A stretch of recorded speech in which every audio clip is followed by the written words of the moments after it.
Boys and girls, welcome to another Friday live stream. I am Steve, and today we will be discussing so much wonderful movie news. Going through a couple of the topics we're going to be discussing here today, we're going to be talking about Flint and Steel, Chicken Jockey, The Nether, Release.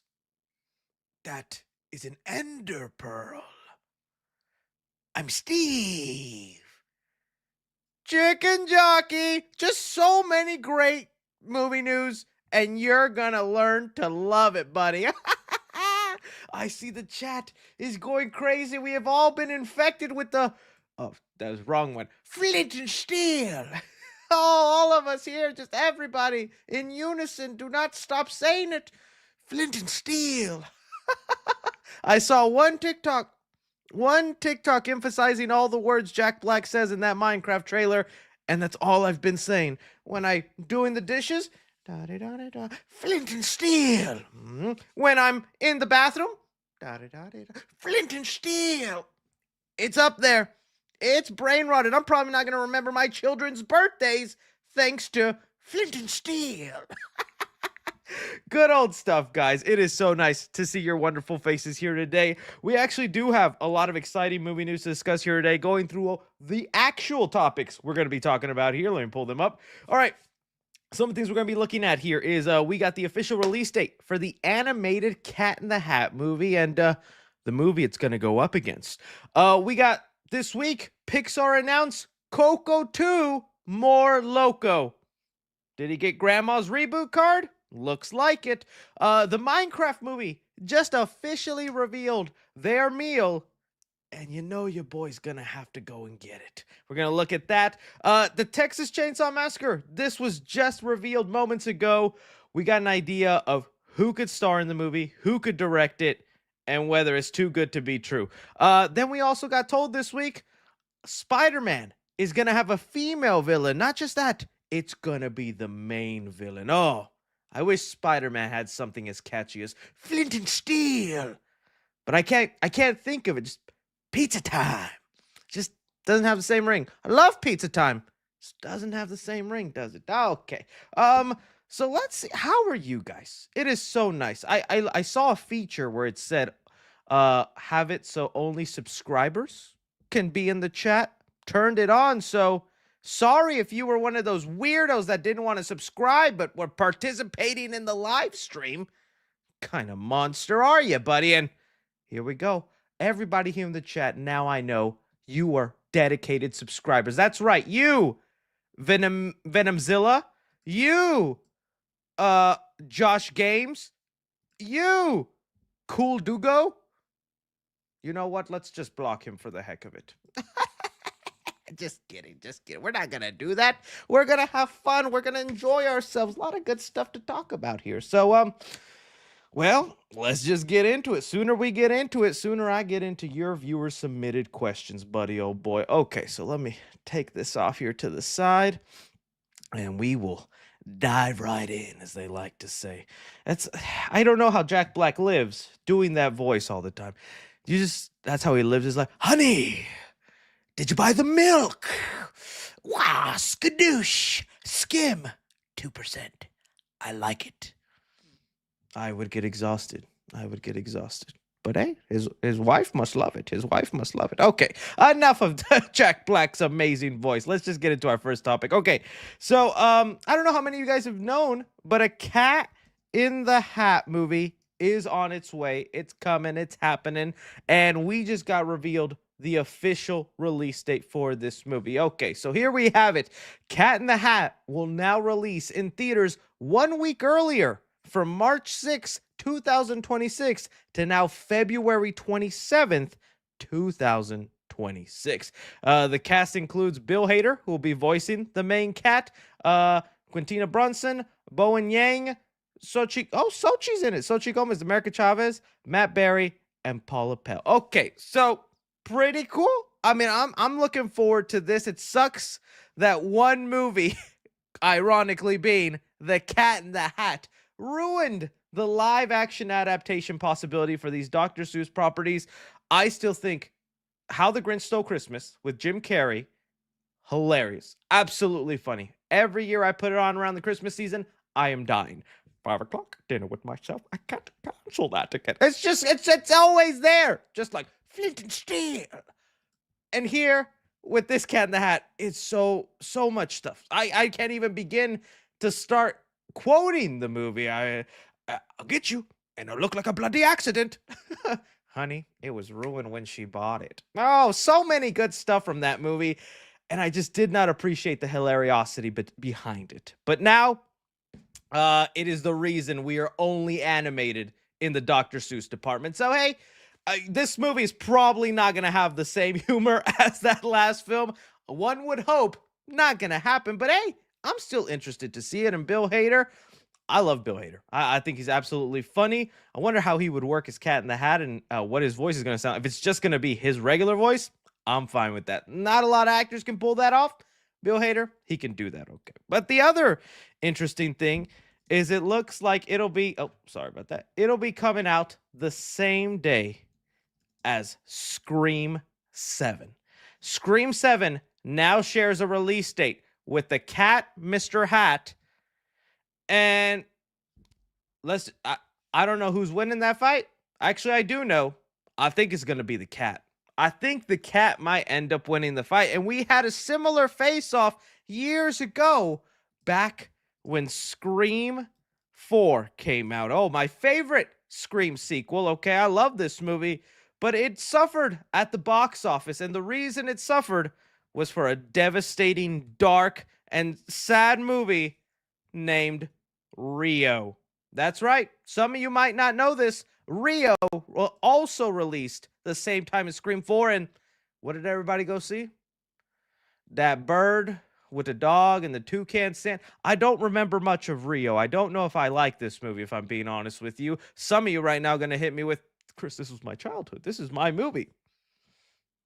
Let me inform you. You had a mom that didn't want to pay attention to you. You had a mom that didn't want to pay attention to you. She put on Rio and she went to the salon. That is how 90% of kids watched Rio. I know. My cousin was a victim of it. I'm just here to tell you. Someone said, okay, Unc. Anytime I criticize young generation's property, the response is just, okay, Unc. I'll say something about Kingdom Hearts. Okay, Unc. I'll say something about Bluey. Okay, Unc. No, I'm sure Rio is fine. My lady likes Rio, so hey, she's one of y'all. But anyways, so this has happened before to the Scream franchise. They have been slain and Ghostface has been brought down thanks to a kid animated movie. I think this happens for a couple of reasons. One, you have some people that are just not interested in Scream, and if the alternative is that is one of the most iconic Dr. Seuss characters of all time, probably gonna go see that.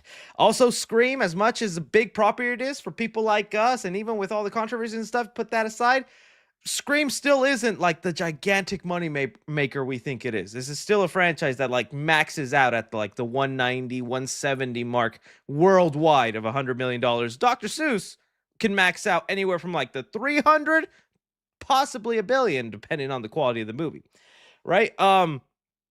And so the other thing that's also a big factor when stuff like this, kids who want to go see Scream, but they can't because they not 18 or whatever it is, 16, whatever the rule is now to see an R-rated movie. What do? They purchase tickets to the kid movie and then go watch Scream. That ain't money in the pocket of Scream and Ghostface. That money into the cat who happens to have a hat. That'd be my ripoff version. The cat who happens to have a hat. Come get me, Dr. Seuss. Oh, you can't. You're dead. That's where someone edits in the wah, wah, wah sound effect. You know, it'll work. It'll work in post. So, I don't know. We'll see how it goes. You know, I know there's a lot of people wanting the movie to fail and all that for different reasons, but at the end of the day, hoping for a future where we see other characters come back and this franchise stays a kicking, you know, Cat in the Hat might be one of the people responsible for it. So we'll see. I know people will always be like, why didn't they just release it in October and Halloween?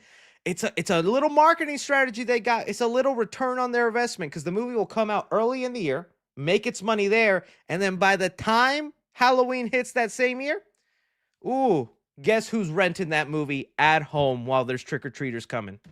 Yeah, it makes double that money. That's why you don't see these movies getting released in October, because they know the digital sales shoot through the roof. Scream it's a home movie. I mean, when you think about it, yeah, it's a movie I see when I'm at home. So we got Dr. Sasusi in the chat. Dr. Sasusi has taken over the chat, and that is where we end this discussion. Okay. All right. That's nice. I'm glad to know those are my subscribers. Okay. All right. No, but Cat in the Hat, do you think Scream should be worried? Do you think things will be fine? How much does it really affect whenever kids buy movies to the animated film but go see the horror movie? I feel like that's harder to do nowadays, right? Because you got to pay for that reserved seat. Most theaters, I think, now are reserved seats. So it's a lot harder. Back in my day, just show up, whatever seat's open, you plop your booty there. So we'll see, guys. We'll see what ends up happening. But there you go. Cat in the Hat. Let me know if you're excited for that. All right. Well, sticking on the kid animated train, we had something kind of interesting be revealed just yesterday. So Bob Iger, good old CEO of Disney, he was having the shareholder meeting, and he was just talking about the ups and downs of Disney, what they got going on, things in the park, all that. And because it's a shareholder meeting and the purpose is to, cause excitement and get the stock prices going up, they tend to always announce or release something that'll get the people buzzing. I think one of the things they got going was the first logo for Mandalorian and Grogu. So, I mean, looking at the logo, that makes you want to buy Disney stock, right? I'll give you a second. Download the app, put your card information, say thank you, Papa Iger, and you move forward. It worked. It's working now, right? Okay, so they had that. But I think the biggest announcement that they thought was like, yeah, this is going to make us blow up. They confirmed Coco 2 is in the works with Pixar. Okay, couple of interesting things about this. So for one, when this first got announced officially by the account of Pixar, this is the official Pixar account, their original tweet, here it is, it's been altered now, was that it would hit theaters in 2029. Already, bro, that still sounds like a wild date. I remember when the year 2025 sounded like it was 300 years away. 2020, what will I be doing then? Will I still have this channel? Will you guys still be watching? You better be. It's only 4 years, but that sounds like, dude, that's forever. And that is also a 12-year difference from the first Coco movie. Dude, that's a big jump. You could be the same age as Coco, and by the time Coco 2 comes out, you're Mr. Coco. That's what happens when you're an adult now, right? You're dressed as Mr.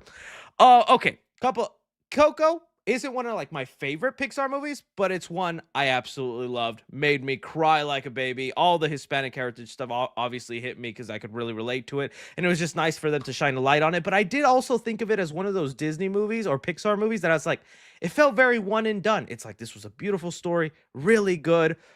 I didn't think like, how then do you make a sequel of that? What do you continue on? And it's also because the subject matter is about the world of the dead, and embracing the dead, you automatically know Coco 2, someone dying. So it's either that or, like I said, little Coco got grandma's reboot card, went to the van and held it there for 4 years till 2029. Heard that sound, and grandma on that glider came back down. It's Pixar. Anything could happen. They have a collaboration with Fortnite. You think I'm kidding? That would be funny. Of course, it's not going to be a story. Yes, I know the grandma's already dead. That's why I said Coco would get her reboot card. Am I the only one that understands Fortnite terms? Uncultured people. And you call me Unk. No, but so I think the grandma story, that's done. With the huge time it's taken from the first Coco to the second Coco, do we age up Coco? Honestly, I'm calling him Coco. I don't even know if his name is Coco. That's how long it's been since I saw. His name is Miguel. Wow, that I think Coco was like his nickname, though. I mean, my nickname, I'm not kidding. This is my real nickname from my grandparents since I was a kid. Cree Cree. Cree Cree. That's for real. My name's Chris.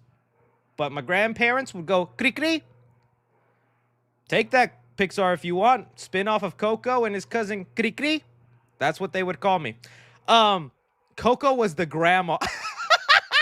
That's so funny. That's how long, because I think the last time I saw Coco was when it came out in 2017. It's been a long time. It's one of those things where people call the rat in Ratatouille Ratatouille. His name is Remy. The rat's name is Remy. So Frankenstein's monster situation, not here nor there. I'm still your movie guy, regardless of the mistakes I make. All right, sorry, you're watching this video, but all right. So I think this story is said and done. Very beautiful, very sad, right? And I think with the 12-year gap from the first movie, oh, we got to make Miguel older. We got to have him. Is it time for him to die? I was talking to my lady, exploring ideas with her, and I was like, what if he has a wife and she dies? Wouldn't that be pretty sad? And you know, to let go of that, and if they have kids, maybe his kids go along with the journey and that acceptance of death. That could be something. That could be something. I saw other people theorizing it's like way into the future, and Miguel's like ready to die. He's old now, suffering from COVID part two, and it's just time for him to go, you know? So but like I know that's like sounds so dark, but that's what these movies are about. It's about the world of the dead. So you need a reason to be in the land of the dead without, and to go there, someone has to die. Okay? There's somebody right now being killed so they can make Coco too. I don't know. Whatever it is, I'm sure it'll be good. And honestly, that long of a gap only lets me know they either don't have an idea for Coco 2, but they know they want to make it because it would probably make a lot. Because the 4-year wait till 2029, no, that's a movie barely getting started. I don't know if they have an idea, a direction. This is a movie that's like right now, there's somebody barely sketching out some ideas for it. So it's in its infancy. The other thing I want to discuss is like the backlash some people have whenever a new Pixar sequel gets announced. So I think discussing films, yeah, they had a good tweet here. These are the current sequels that Disney has. And as I'm doing this, reminder, almost every Toy Story sequel, $1 billion. I think Incredibles 2 was $1 billion. Inside Out 2, $1 billion, you know, trying to get close to that 2 billion. And that's how Pixar makes its money. If you want to keep seeing movies like Elemental, Up, Elio, that, you know, how are you going to watch Elio? You're complaining about no original movies. You better pre-order your tickets for Elio. This is the way they pay for that, is these sequels. They make so much money that it lets them then fund their original crazy ideas and take risks. So I think it's a good balance. I'm excited for these. If I really had to rank them right now, it's Toy Story 5, Incredibles 3, and Coco 2. But I'm hyped for them. I just can't believe how long it's going to take to make Coco 2. I did make a tweet that I got some backlash on. Not everybody agreed with me, and we're like, sit down, Unc. And this was what I said. I was like, oh, one day it'll be your turn, King. Wally is my personal favorite. If we put the Toy Story movies aside, Wally is my favorite Pixar movie. I really love it. And I think it would be so cool to do a sequel. And then people are like, what would you even do? They're back on Earth. And the theme of environmentalism and protecting your land is so good. In fact, I'm going to pitch you my idea because I was thinking about this because I got hit in the comments section. Not to call you out, person. I appreciate you. But they're like, Chris, I don't know. What do you do with that? It only works as a one-time thing. By that point, it'll go the same direction as Ice Age, maybe. But I have faith in Pixar, right? So this is my pitch. Okay, we're back on Earth, right? We're on Earth now. They started salvaging the planet. You saw the credits of Wall-E. They got the planet back green. There's trees and whatnot. Everything's good, right? Okay. This is the crazy plan, and you're not expecting this, right? Okay, we have a new person that represents, obviously, like a billionaire tech head, which is what we have in the world, whether we like it or not, who are trying to keep us on the route of protecting our planet and doing good. While the time has been happening, right, of people living good, the trees and life, and they're walking again, not using those machines where they were getting fat, the machines have also been having a life of their own. Wall-E is with Eve, and maybe they build a little robot kid with them, or other robots are doing this. But as we're building more robots, we are also then having to create more energy for these robots to be sustained and living with us. And one person comes out and says, to continue our way of life, our threat is now Wally. Oh, I just blew your mind. We now, as a society, have to face the fact if we want to stay green and we want to be good, we can't keep digging on coal, putting out these solar panels, doing all these things to give energy to these machines because they're bringing us back to draining our planet. And now Wally has to be looked at as the threat of humankind. I think that would be a good twist. I think that would be something interesting. And then the thing that saved this planet is now people looking at Wally like he's the threat, like he's a Tesla out there guzzling up energy and threatening your way of life. And now, can you imagine that? I'm like, well, I just saved y'all. Now you want to get rid of me? I think there's something there. Pixar, I just gave you gold. There, someone said, calm down, Unc. I smell a cash grab. All right, whatever. Bro's yapping. All right. I thought I had a good idea. This is why I do YouTube videos then, okay? It's obviously a reason I'm not making movies. I think it cooks, okay? You guys can tweak the idea, do it what you want, but I think there's something there. I think the simplest cash grab idea is just that you make someone that wants to come back, go back to the old ways of putting them in chairs and being like, hey, I kind of missed that. And I'm like, that's the cash grab idea. I think what I did subverts your expectations. So, you know, that's what I do. All right. We went way too long on that. But hey, Pixar doing cool things. I'm gonna see Elio. That looks awesome. Hopefully everything else is good. I leave it up to you guys. You excited for Coco 2? What other sequels you want made? And do you think Pixar's doing the right balance of original and sequel movies? Okay. This wasn't on the agenda, but I just got reminded of it while I was scrolling through my page, and I wanted to talk about it. So, I don't know how many of you guys know of the video game It Takes Two. Really fun video game. I think it won Video Game of the Year when it came out back in 2022, 2021. And the reason I bring it up is because a while back it got announced that they would be making a movie of this game. It's a really cool game. It's one of those games you sit down and you play with like your partner, your friend, brother. It's a couch game. You could also play it online. And it's just really fun. Me and my lady played it front and back, and it got announced that they were making a movie with Dwayne Johnson, right? And this has already been some time. Still waiting on that movie, Amazon. They're working on it. They're there. Well, the video game company recently came out with a spiritual sequel called Split Fiction. It's not set in the same world, but it has the same idea where you sit down. It's kind of like this split screen, and it's a really fun game with such a unique idea. I'll explain the idea here in a second, but it got revealed that they are going to be working on a movie adaptation of this game. Now, I think I can actually play a trailer. I forget that video game trailers do not get copy strike. So I'll show you some of the background and give you an idea of this, because I've been playing it with my lady, and dude, this game is so fun, and you can easily see how it goes and turns into a movie. So I'm just going to have this playing in the background.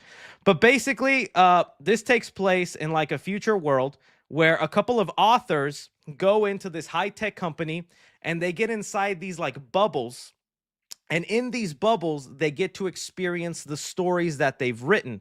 Unfortunately, two different authors end up in the same bubble, and now you have both of their stories merging.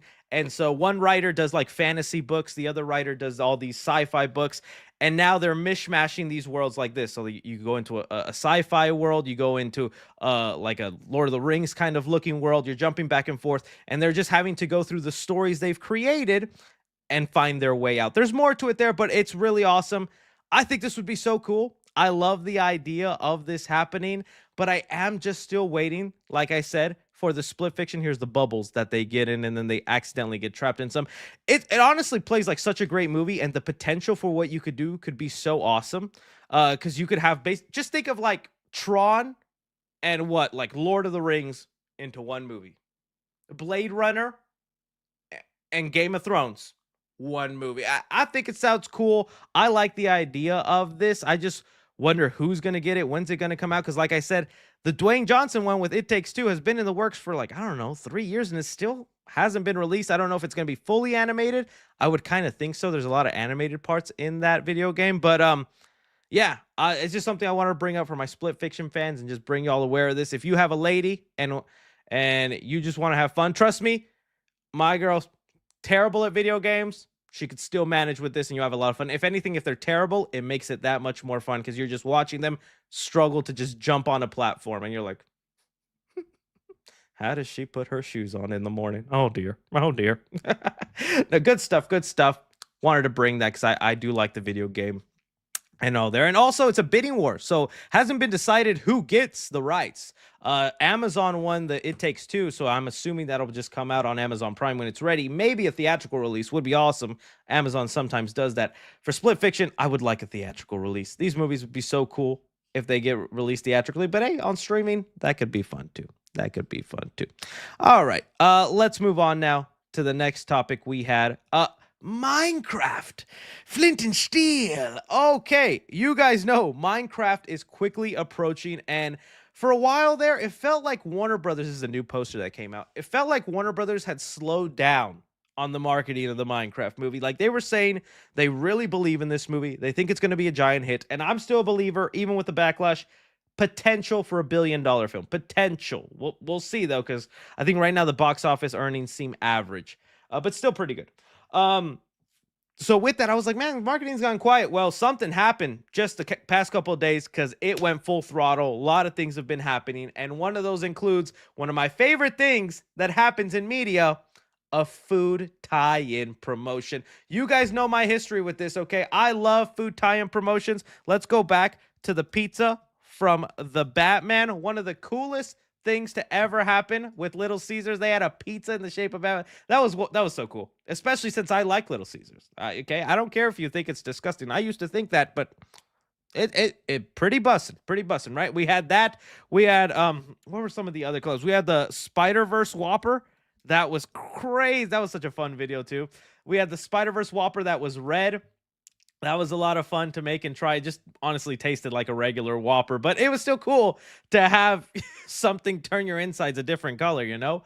And now McDonald's is going really all out with this commercials. Not only did they make these cool ads that included in some of the McDonald's characters, notably Ronald McDonald was not included in these promos, which I thought was odd. But the other really cool thing about this that I'm like, this is the first time I see this. It's not just Minecraft like Happy Meals. No, they are also taking in part adults and giving them their own separate adult meals that also come with toys. We did it, generation. We did it, my friends. We are now the adults that have earned toys in our meals. Pat yourself on the back. Your grandpappy would be proud. I can't believe this is where we've come. I know there's going to be some 50-year-old going, there's toys in adult meals now? What does this sissy world come to? Grandpa, you get ready to get in that ground because this is the world I want to live in. No longer do I have to go in the drive-thru and pretend I have a kid in the trunk locked away going, I'll take the Happy Meal, and can you make sure the toy isn't Steve? Because I already got 10 of him. Can you make it Jason Momoa, please? That's for the kid, you know, it gets embarrassed. Like when the Space Jam toys came out and I went to McDonald's, it was a little degrading as a grown man going, 2 Happy Meals, please. And now we got adult toys and adult meals.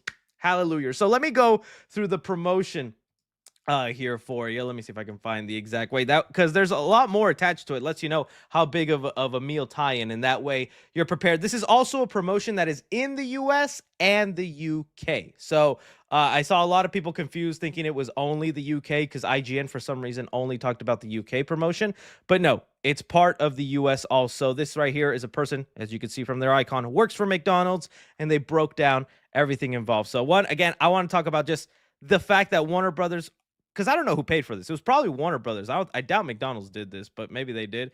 Just like, look at that. I just think that's cool that they spent the money to just get Grimace in there building. And he's over here looking at a dragon egg from the nether, as Jack Black would say. Okay, so let's go into the promotion. So for one, we will have Happy Meals, and this is what the kid Happy Meals will look like. This is how detailed they're going in. These Happy Meals, here it says, the Minecraft McDonald's collab will have a lot of in-store presence too. And one of my favorite things is how some ads will evolve throughout the day to respect the DNA of the game. So at night, what used to be a bee might become a zombie. That's just a little touch that means nothing. But if you're a Minecraft fan and this is like your world and this is your fandom, isn't it cool that McDonald's during the day will play the bee ad, and then at night they'll play creeper ads on Dude, that's just cool. Like that's just a little touch they didn't even have to do. So small, but I'm like, that's cool. So they have that, and this is what the kid Happy Meals are gonna look like. Okay. Let's continue on here. Let me make sure I got it all. From there, let's see. Oh, jeez. Let me get into the right one. All right. Above here is what the adult. So below, this is the kid meals, and these are your options of what you could get with the bee, the creeper, or the whatchamacallit, sheep, the pink sheep, right? This is what the adult Happy Meal toy will look like. So peasant little kids, your time is over because we get our own themed box. You get this gold chest, the McDonald's fries with the block, the Big Mac block. You get to choose either a Big Mac or chicken nuggets, all themed, all looking Minecraft related. And with the adult meal, whether you choose a Big Mac or chicken nuggets, you get yourself the Nether Flame Sauce. Flint and Steel. That's pretty cool. They created their own Nether sauce just for this. I remember when the Grimace Shake was going around and the crazy things people did with that trend. I don't want to know what people are going to do when they slurp Nether juice and what will happen to them. Let's let the internet create that. Okay, for that. Then this is also what the packaging will look like for the kid meals. So the Happy Meals will be this little creeper. And look at the elegancy and the detail behind the adult meals. Again, I know I'm sounding like exaggerating, and this isn't sponsored. I'm trying to get sponsored. I'm not even kidding. I emailed McDonald's. I was like, look, I'm a shill. I'd love to do the meal collab thing. Can we work something out? So fingers crossed, guys. Mickey D's lets me do something because that'd be fun. But it's like, I think there's been research done that like I was about to search adults buying toys. I don't know if that would pop up the real thing, but let's look it up. Adults buy more toys than kids. That should make it safe. That should make it safe. Okay. There's research and like this generation or my adult generation, there's real research that says adults are flocking to the toy aisles even more than preschoolers. Like kids nowadays are more focused on their iPads, their iPhone. As soon as you put an iPad into a kid's hand, which nowadays is like at 3 or 4 years old, a toy doesn't matter to them anymore. A toy does not stimulate them, does not give them dopamine. It's just like, what a waste of plastic. Let me get on my iPad, daddy. For me, I remember being in Toys R Us and being told no by my dad over and over. And now that I got that money, I'm consuming it. I have toys all around me. I got that. I got Goon Hands. What else? I got all these Funko Pops here. There's no 10-year-old right now with everything I just pulled out. They'll pull you out their charger and portable pack for their iPad. But so I like that now in this time, they recognize that whether sad or not, it's up to you. And they put that effort in for the adults who would like a little collectible of something that brings them a little joy, right? So they got that. These will be the toys with the adult meal. So it'll be the characters of the McDonald's things like Grimace, the Hamburglar, and all that. And these will be the toys for the kids' meals, the Happy Meals. The other interesting thing that they're doing is in the adult meal, you will get one trading card. It could be any one of these. And on the back of them, they'll have a code. And when you go to Minecraft, you could type in that code and it'll give you a skin of whatever trading card you have. So if you want to be Grimace in Minecraft, if you want to be whatever that Coke is or the Hamburglar, you can be that in Minecraft through this promotion and whatnot. I think this is cool. I think that's awesome. I like that they did this. It shows really big. And heck, Warner Brothers is behind this. And they're promising they're going to have just as big of a marketing campaign for the Superman movie. I can't imagine the Super Burger. Can you like a really big Big Mac or something? That'd be really cool. Or who else? Because like, look how detailed they got in for this. I'm hoping Superman gets the same treatment, but we'll wait and see. I thought this was interesting. Someone said, why are the kid toys better? I mean, I think it's because they realize that adults who aren't really into toys will look at this more as collectibles. And there are people, I think, in my generation as kids that like rather collect like the McDonald's. I'm not really into that. When I was growing up, they never really advertised the McDonald's sidekicks. I only knew of Ronald McDonald. But there was a time for like 40-year-olds, I want to say, where these characters were all the buzz, were all the rage. I think at one point they had a cartoon show. So it makes sense for adults. They have these as the toys. But I mean, yeah, if you're a kid and you care more about the movie, yeah, it's probably going to get the Happy Meal. So you could just say little Timmy's waiting in the car while you get your adult meal too. But I mean, even the trading card aspect is pretty cool if you want, to have your little Minecraft skin and whatnot. So yeah, I think like I said, if you want to go to, I think this guy's the one of the director managers of whatchamacallit, of McDonald's. They did post what cities or states they'll have the promotion in, and it was quite a few countries. I can't seem to find it now, but it's on his page. You can go on there. It might be somewhere in the comments. I saw. I think it's cool. Here it is. Yeah. So here you can look, and it's going everywhere: Italy, Australia, Portugal, Sweden, Turkey, New Zealand. This is a big promotion. So you guys let me know if you think this is cool, if you think there's something better they could have done or added. I think just the nether sauce, slurping that up and then going flint and steel. 10 tickets for the Minecraft movie. Thank you very much. Pretty cool promotion. Pretty cool promotion. So I thought I'd bring that up to you guys. Okay. Let's move on now to the next topic at hand. Texas Chainsaw Massacre. So this happened just today, moments ago, guys. It got revealed the details of the next Texas Chainsaw Massacre movie. So, let me see how to bring this up. So I'll just use this photo. So we had heard that they've been trying to make a new Texas Chainsaw Massacre movie for a while now. Rumor is that the movie was going to be called Texas Chainsaw Legacy.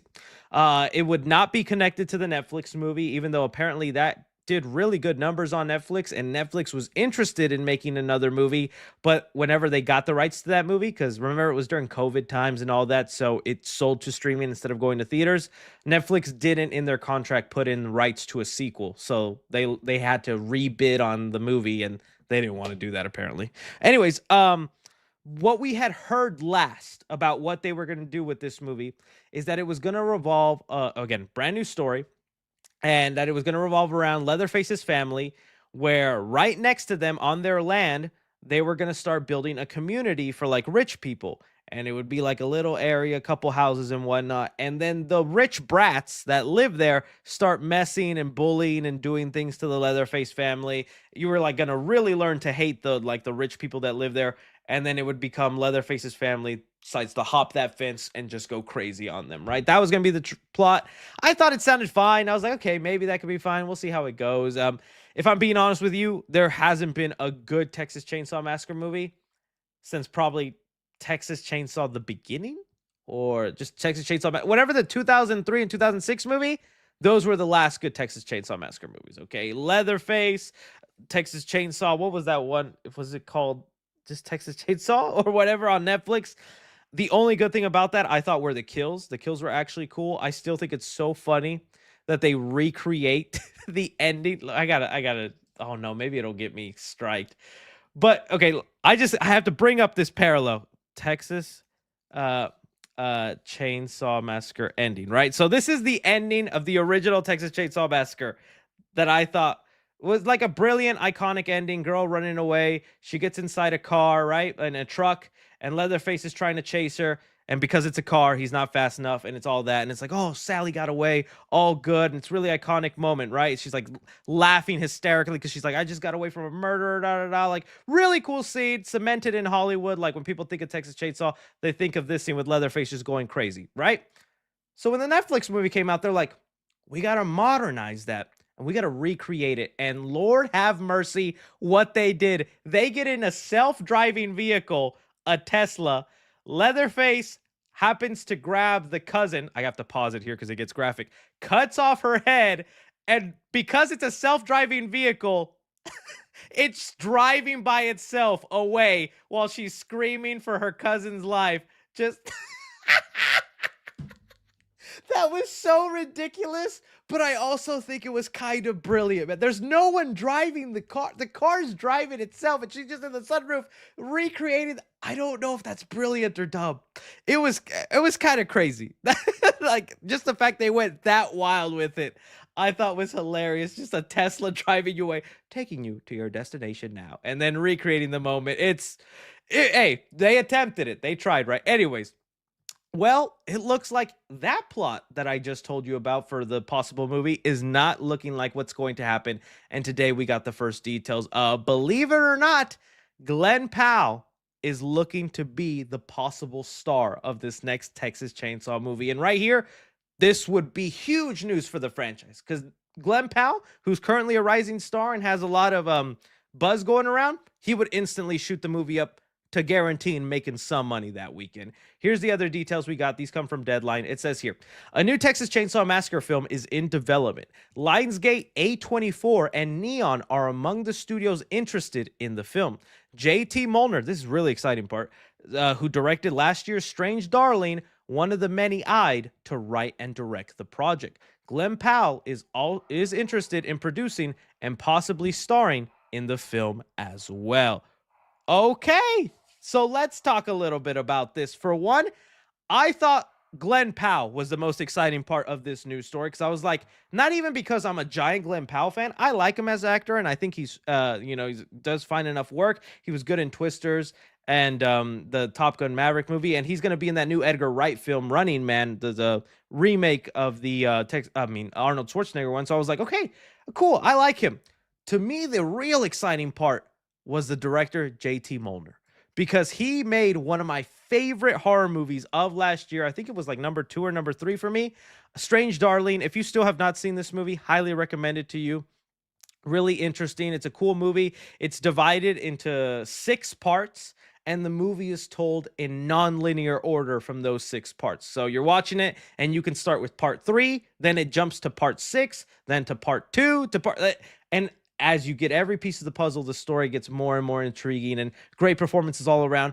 And the bloody aspects, there actually is things in here that like give me Texas Chainsaw Massacre vibes in how, I don't want to say grotesque it was, but just how openly brutal it got at times.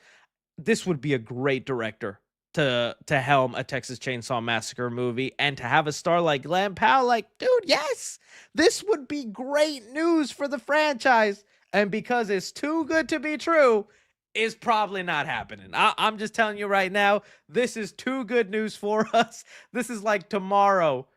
I can't even think. I'm trying to think of like, it's like if Robert Pattinson and I don't know, Christopher Nolan got announced to do a Freddy Krueger Nightmare on Elm Street movie. No, we not getting that. That's too good to be true. That's not happening. Obviously, I'm going a little exaggerated there, but this would be huge news for the franchise and would really elevate it.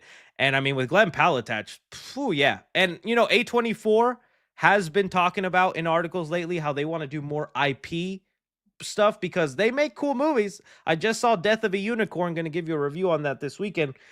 But they're like, hey, some of our weird movies, nobody shows up to. They don't make that much money. So we need to start making more things that make money and that's recognizable IPs. Just to see A24 Texas Chainsaw Massacre movie, yeah, that would already give it a bump. Oh, starring Glenn Powell, you got another bump. Oh, a director who's made a good horror movie, I think we got a profitable Texas Chainsaw Massacre movie that doesn't need to go straight to streaming. So I don't know. Someone said, why you I'm not, I'm just saying, I've seen it before, my friends. I want to be optimistic and I want it to happen, but I'm just like, dude, we've been such up and down as horror fans. I don't know if we'll get it. I hope we do. Who knows? Maybe this article was released to draw interest to the buyers.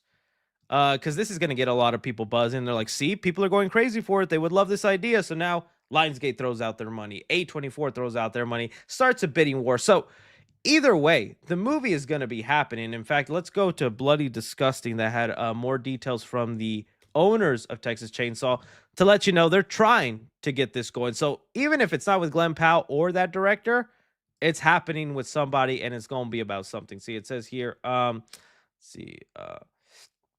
blood may be in the water, but Veer hasn't answered any doors as of now. Veer represents the Texas Chainsaw Massacre and is building out a multimedia strategy for the seminal horror franchise. The agency rep told Deadline, Veer V has not officially submitted the property into any filmmakers, producers, or buyers.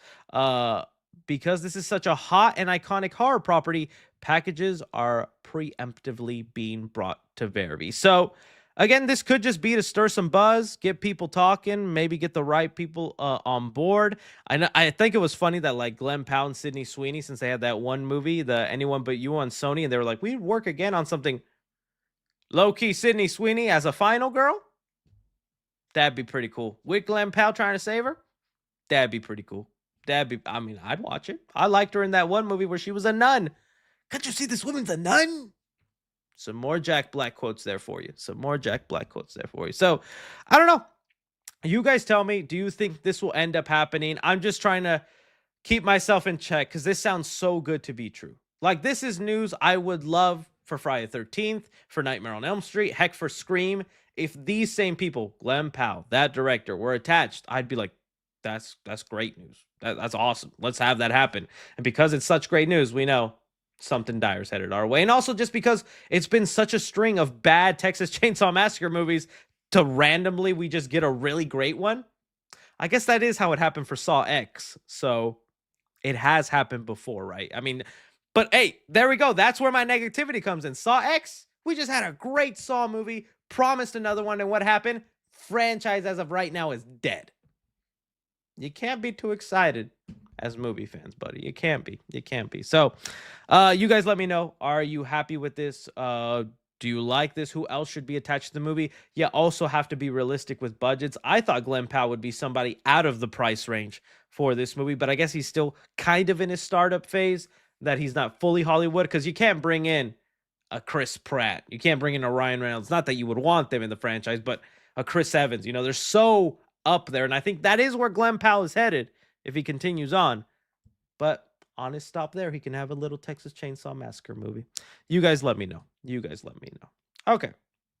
Let's move on now to talk about this Spider-Man news. So, Spider-Man 4, it's still a cooking, and we're still waiting to see, you know, who Sadie Sink will be, what's going to be going on there, because that's last we heard, and nobody, again, knows the exact plot or what is actually happening in Spider-Man 4. So, it's just been a fun little guessing game and us trying to piece together what we can. Well, we got another piece of the puzzle from a scooper who's lately been pretty reliable, so that's only the reason I'm kind of bringing them up here, is I believe it's from My Time to Shine Hello, who was right about whatchamacallit, all the Shrek stuff. A couple other things got confirmed. Well, it got revealed here. Let's see. Let me see. I guess I have to add the word a female to it. They revealed to us that the main villain of Spider-Man 4 is going to be a female, saying the role has already been cast and an official announcement is coming soon. So it's already locked in. There's an actress, I should say, right now locked into a contract, and we are going to get a female villain for Spider-Man 4. And so that right there helps us narrow it down, right? Because Spider-Man has an insane rogues gallery, but if we just look at the females of the rogues gallery, maybe we can pinpoint it down. But this is a multiverse movie, so even then it could open it wide, because some people were already theorizing it could be Olivia Ock. Is that how you say her name? From like Spider-Verse. If it's a multiverse movie and you know, we're doing multiverse shenanigans like what it's been theorized, we could get gender swap versions of popular characters. And I mean, Marvel is doing that, like with Silver Surfer, who I know is like not always a villain, but I mean, they're going with the female route of that one instead. We could get female Doc Ock. We get female Green Goblin. If you think about it, there were some people really thinking that Sadie Sink was maybe going to play a gender swap Harry Osborn named Harriet Osborn. How funny would it be if we get a female Green Goblin from another world? But I don't think they want to redo villains, even if it's a gender swap thing, you know? And I don't think Sadie Sink is playing the villain. You know, she's going to be one of the main female leads. Still have no idea who she is, Jean Grey, Mayday, or Mary Jane, but it doesn't look like she'll be it. Okay, so let's go down through some of the iconic ones that we know, right? So my brain went to Black Cat, as it usually does after 10 p.m. And I was like, I like Black Cat. I think she would be perfect right now to introduce into a Spider-Man story, because Spider-Man's in a dark place. Okay, he's lonely. Nobody knows who he is as Peter Parker. Just lost the love of his life. It's kind of a great time to bring in somebody who's going to manipulate him using, you know, their beautiful looks, and Spider-Man would just be conflicted and this and that, and obviously Black Cat would have her own ulterior motives just to steal things and whatnot and seduce Spider-Man. So I feel like it would be such a great time to introduce her right when Spider-Man is a little lost and trying to find himself, right? But I don't think Black Cat is main female. I don't think Black Cat is main villain material. She's definitely more added as a sidekick to a larger story. I mean, she was in Amazing Spider-Man 2, played by Felicity Jones, right? Black Cat. She never got in costume or whatnot, but it looks like that's where it was headed. Is that she was going to? Oh, I guess I got to type in Amazing Spider-Man 2. That's where it was going to be headed for her character. Who knows if she would actually have dressed up? But hey, we did get her in there, and she played a side role. Okay, so I'm like, I think I'm gonna cross her out. I don't think she'll end up being the main one. I saw a lot of people bring up Silver Sable. Now, I don't know, because I think Silver Sable does have the opportunity to be. She's usually like part of a task force and has a lot of agents and whatnot. I feel like Silver Sable does have the potential to be main villain material, but she would be such a lackluster villain. She'd be main villain material in the sense that she'd be hiring other smaller villains like a Vulture, a Scorpion, and sending them out after Spider-Man, maybe working for Kingpin and his anti-vigilante task force, right? Because that's what's going on in Daredevil right now, is Kingpin's trying to get rid of all the vigilantes. But it just wouldn't be one that excites me. I don't think, you think about the way they've marketed Spider-Man in recent movies, and Mysterio on the poster, big draw, right? You had Vulture on there, big draw. You put Silver Sable on there, I think people are going to go, huh? Who? What? But it could happen in the sense that she would be the head honcho commanding other notable small villains like a Scorpion, a Rhino, a Vulture. Get me my spider. And then here's your task force in unlimited supply so you can have your teched out animal themed suits and whatnot.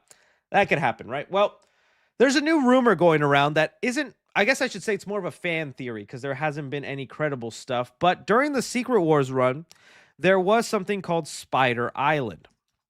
That's what's happening in Secret Wars. And this was the battle world part of New York, where almost every spider person ended up in New York City, and that's what it looked like. And if they do Spider Island, that could be how they explain so many other Spider-Man characters, not just Toby and Andrew, but you could throw in, like we theorize, Sadie Sink as Mayday Parker, Spider-Girl. You could have a Spider-Woman. You could have a Spider-Gwen played by Emma Stone. You could do a clone Ben Reilly of Tom Holland's Spider-Man, then he gets to play another role. So many other out there theories, and the movie would be a giant, multiverse event again. And there is, I believe, in this issue, I'll be honest, I haven't read it, but from what I hear, there's something called the Spider Queen in Marvel. So I got to brush up on it. And that's what people think will be the main villain then. If they're going the Spider Island route, it'll be Spider Queen, who's trying to collect what they call totem of every Spider-Man character, which is just, I think they're like spider essence. It gets really weird. That's why I never read this story, because I did not like the idea of totems and every spider person having like a thing that connects them to the larger spider web. I'm like, dude used to be a guy who stopped bank robbers and helped little old ladies cross the street.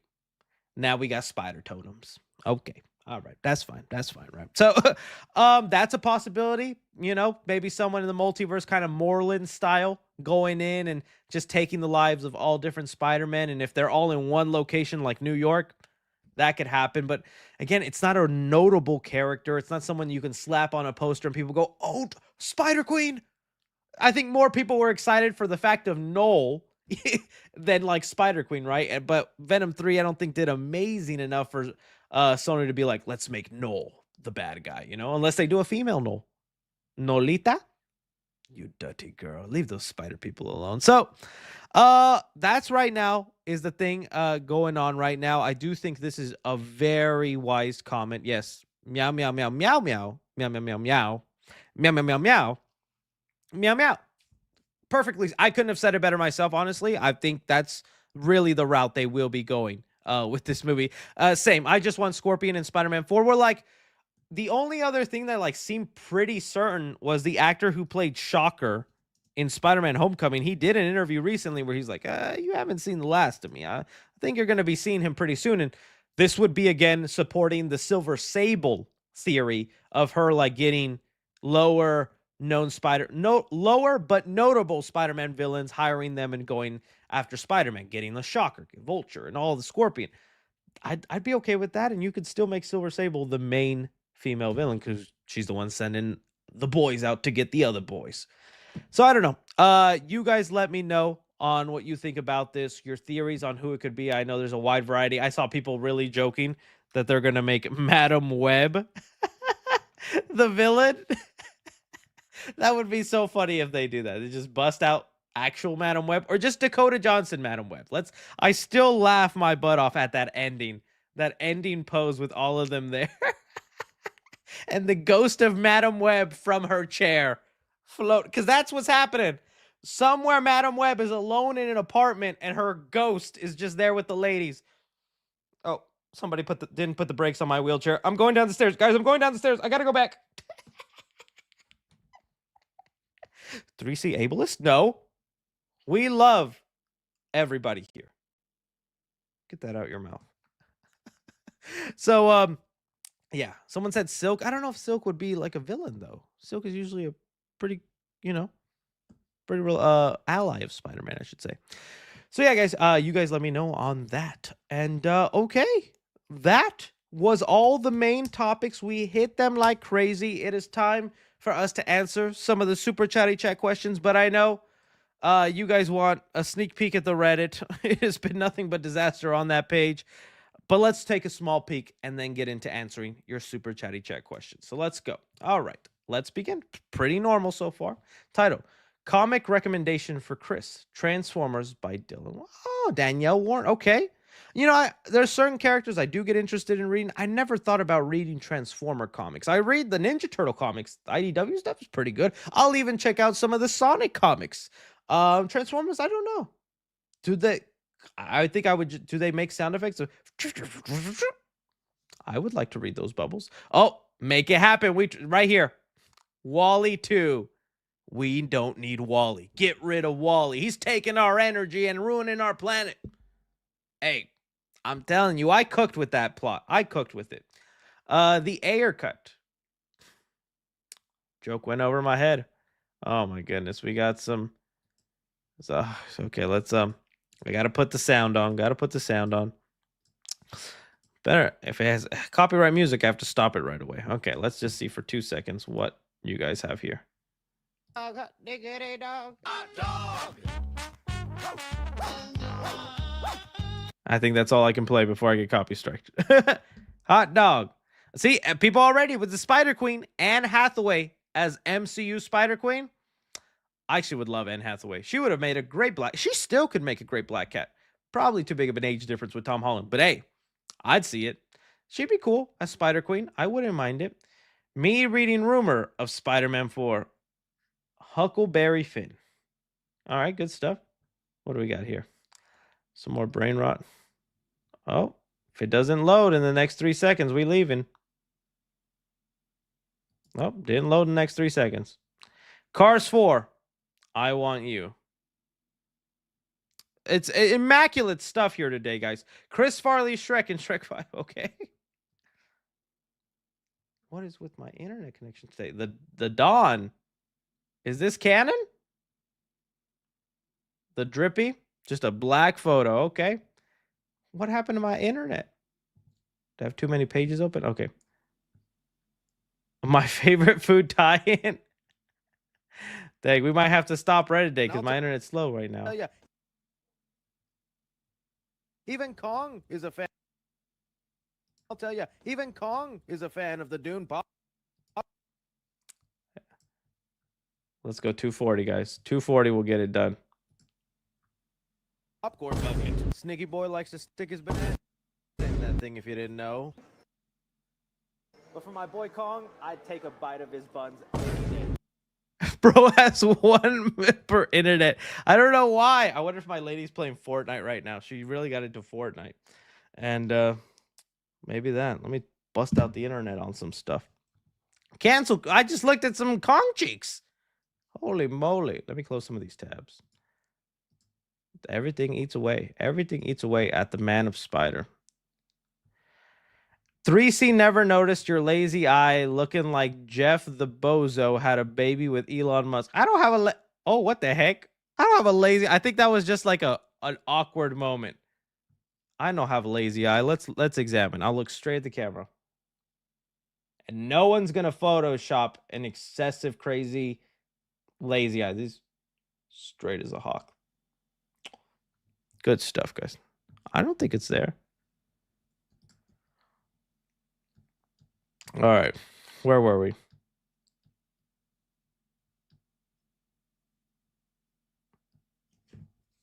Fortnite time got ruined by the awful internet, guys. I'm so sorry, guys. Oh well. I tried. I'm not pulling the internet from under my leg. I'm not doing that. You're doing that. I'll check it again at the end, see if it got any better. All right, let's get into these super chatty chat questions. We got quite a few of them to go through. All right. New trailer for Gaslight District from Glitch Productions. I don't even know what you just said, my friend. What is Gaslight District? Oh, that looks interesting. That seems like a lot of people know what it is. Oh, can't show it. Internet's working just fine there. The Gaslight. Okay, well, if someone's interested in that, there you go, buddy. There you go.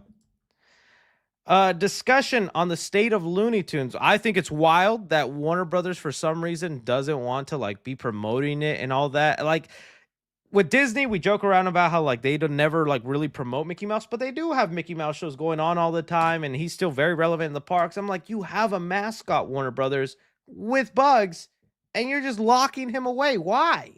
That's a treasure trove. That's a gold mine. Lunacy. Really wish you were here. Says Severance 2 review. I thought it was great, dude. I literally just finished it before this live stream. It was great. It was fantastic. I wish I was like, Severance is like a show I don't even know how to go about reviewing. It's just so well done. And that finale had me on the edge of my seat. And I'm not gonna give any spoilers or talk about any of that. But those final, like 30 seconds with red lights flickering on and off, dude. I was like, dude, how did they pull this off? I was not even expecting it to be violent. Again, trying not to say too much, but there was like a fight, and I was like, oh, dude, this is getting more violent than I thought. That was kind of crazy. But the show's been really good. I enjoyed the finale. I liked it. I liked it. The creator of Courage the Cowardly Dog passed away. I don't know if he was the creator, but he was one of the head writers. And yeah, so sad, dude. I love Courage the Cowardly Dog. I think it was like the thing that probably got me interested in the horror, because every episode was pretty horrific and traumatizing, and yet I still kept watching every single one. The Muffin Boy says, what are your thoughts on Pixar confirming Coco 2 for 2029 release? Do you think the sequel is necessary? No, I don't think it's a necessary one. Like I said, I'd rather see WALL-E or even Ratatouille 2. But I'm open to it. Like they did such a good job with that first one. I just think it's funny that like with Coco, you have to include death. So someone dying, something bad happening, because they got to go to the land of the dead. But like I said, the year 2029 lets me know that they're barely starting an idea for this movie. They've just barely started anything on it, and it's a long way away. So we'll see what ends up happening there. I Love Movie says, hey, Chris, I'm in Miami right now, and me and my mom had a safe flight. Thank you for the 10 booms. Oh, you made it.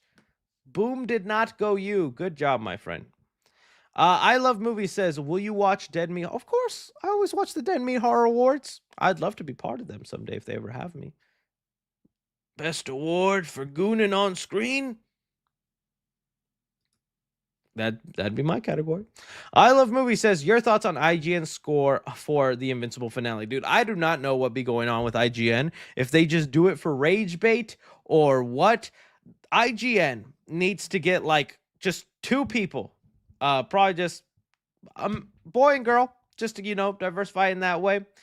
And just have them be the main ones reviewing, because it's always someone different almost every time. That's why the reviews are so inconsistent. And it feels like they purposely put on somebody anybody to review something that isn't interested in what they're reviewing. So obviously they're going to give it a negative review. Just like I didn't really like Snow White all that much that just came out, but bet you someone reviewed it who's into Snow White probably gave it a much more positive review than me, right? So I don't know. It is weird though how wildly different their scores are to the most other people. It's got to be a troll. It's got to be rage bait. And maybe it's working. We talking about them now. Really wish you were here says 3C lore. Worst weather experience. Oh man. Um Back when I lived in the apartments, I had two terrible weather experiences back when I lived in an apartment. This was also when I was doing YouTube. It happened at two different temperature times. One, both included the AC or just like the air conditioning going out. And one was like one of the hottest days in Texas. In Texas, it gets hot. And I just remember laying basically just in my undies in my bed going like that scene in SpongeBob, the first SpongeBob movie. I'm a goofy goober. Yeah. That's was one time. That was awful. It was terrible.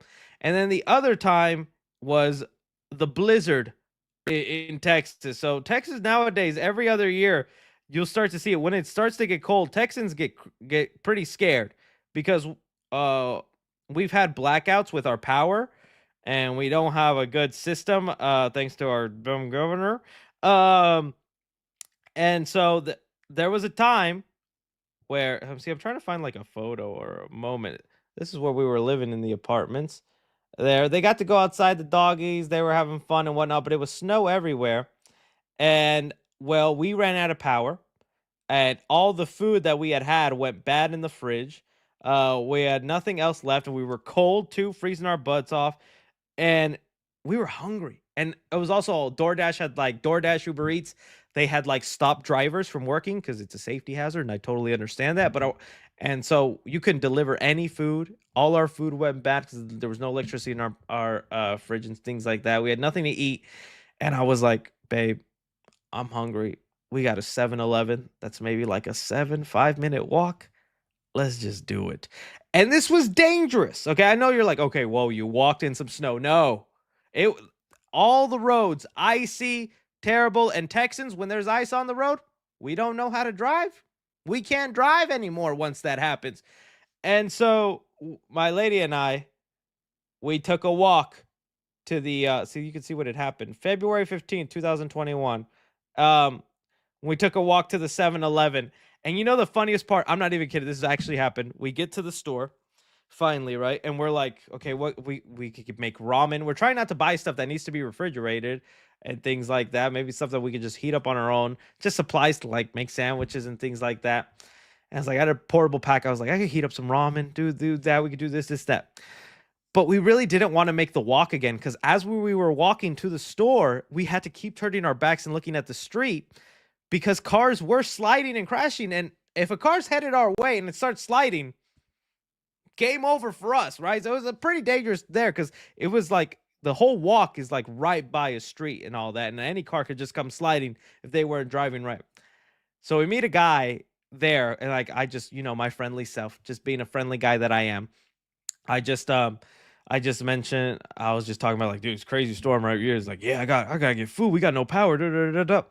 And I noticed he brought a car. He had his car, and he was also buying 40s. He was buying two 40s, and I was like, oh, dude, okay, I'm just gonna do it. I'm just gonna do it because I really don't want to make that walk again. It was kind of scary, and it's also uphill. So I'm like, in the icy concrete, I'm like, I'm gonna slide and hit my face. And a complete stranger, I shouldn't have done it. I was just like, hey man, I'll buy you your beers. Can you give me and my girl a ride back to our apartment? And he was like, oh, brother, I got you. You're imagining his skin color. I'm not telling you what it is. And we did it. We hopped into the car. He drove us. We could have been slaughtered. We could have been killed. I did not know. I did not know this person. I just took a risk because I did not want to walk 5 to 7 minutes in the snow. That's how horrible I am as a Texan. And we got in. He dropped us off. And I was just like, we did that. That was an adventure. And here I am, live to tell the tale. But it's just so funny. I just bought a stranger their 240s. And that was my payment for a 2-minute ride home. Good stuff, guys. Good stuff. Billy Bug Entertainment says, "Hello, Chris. One thing I've been wondering about since Daredevil review is without spoiling what episode it is, that insanely graphic scene you mentioned. Just curious. Great live stream. You'll know it when you see it, but if you really want me to tell you, the thing that I'm talking about that was like the most insane, grotesque thing, it's by far the bloodiest, goriest thing that Marvel and some horror movies haven't even done. It won't happen till the last episode, okay? But you'll know it when you see it, and you'll be like, Chris won't lie. Chris wasn't lying. I mean, I can't wait to see your guys' reaction when Daredevil ends, and I will be doing spoiler review once it's all over. Da Archive says, Chicken Jockey, Chris is here. What a wonderful day. What a wonderful day. Top 5 stoner movies. Oh man, The Muffin Boy. I don't really partake, but I'm trying to think of like what I think Dude, Where's My Car is probably one, right? They were pretty stoned or pretty like, or they were just dumb, right? Let's see. Dude, Where Is My Car? I think that's one. I don't know. I think that one's kind of fun. I think they get high in that movie. I really don't know. I'm trying to think what stoner movies. Evil Bong, that's a movie. Stoner movies. Let's see if there's any. Oh, okay. There are some. Oh, White Castle. Yeah. Harold and Kumar Go to White Castle. Probably number 1. Really like that one. Seth Rogen and Pineapple Express. Yeah. Not bad. Not bad. It's super bad. A kind of one. I think Grandma's Boy would be up there. I love Grandma's Boy. I think that one's still very funny. So yeah, Harold Kumar, Grandma's. Oh, Friday. I guess Friday. Smokey really takes in that role. So Friday would definitely be up there too. Yeah, I guess there was more than I thought. I still never seen a Cheech and Chong movie though, but I don't even know if you guys know who that is. That's where I really get into unk status. You know what I'm saying? All right.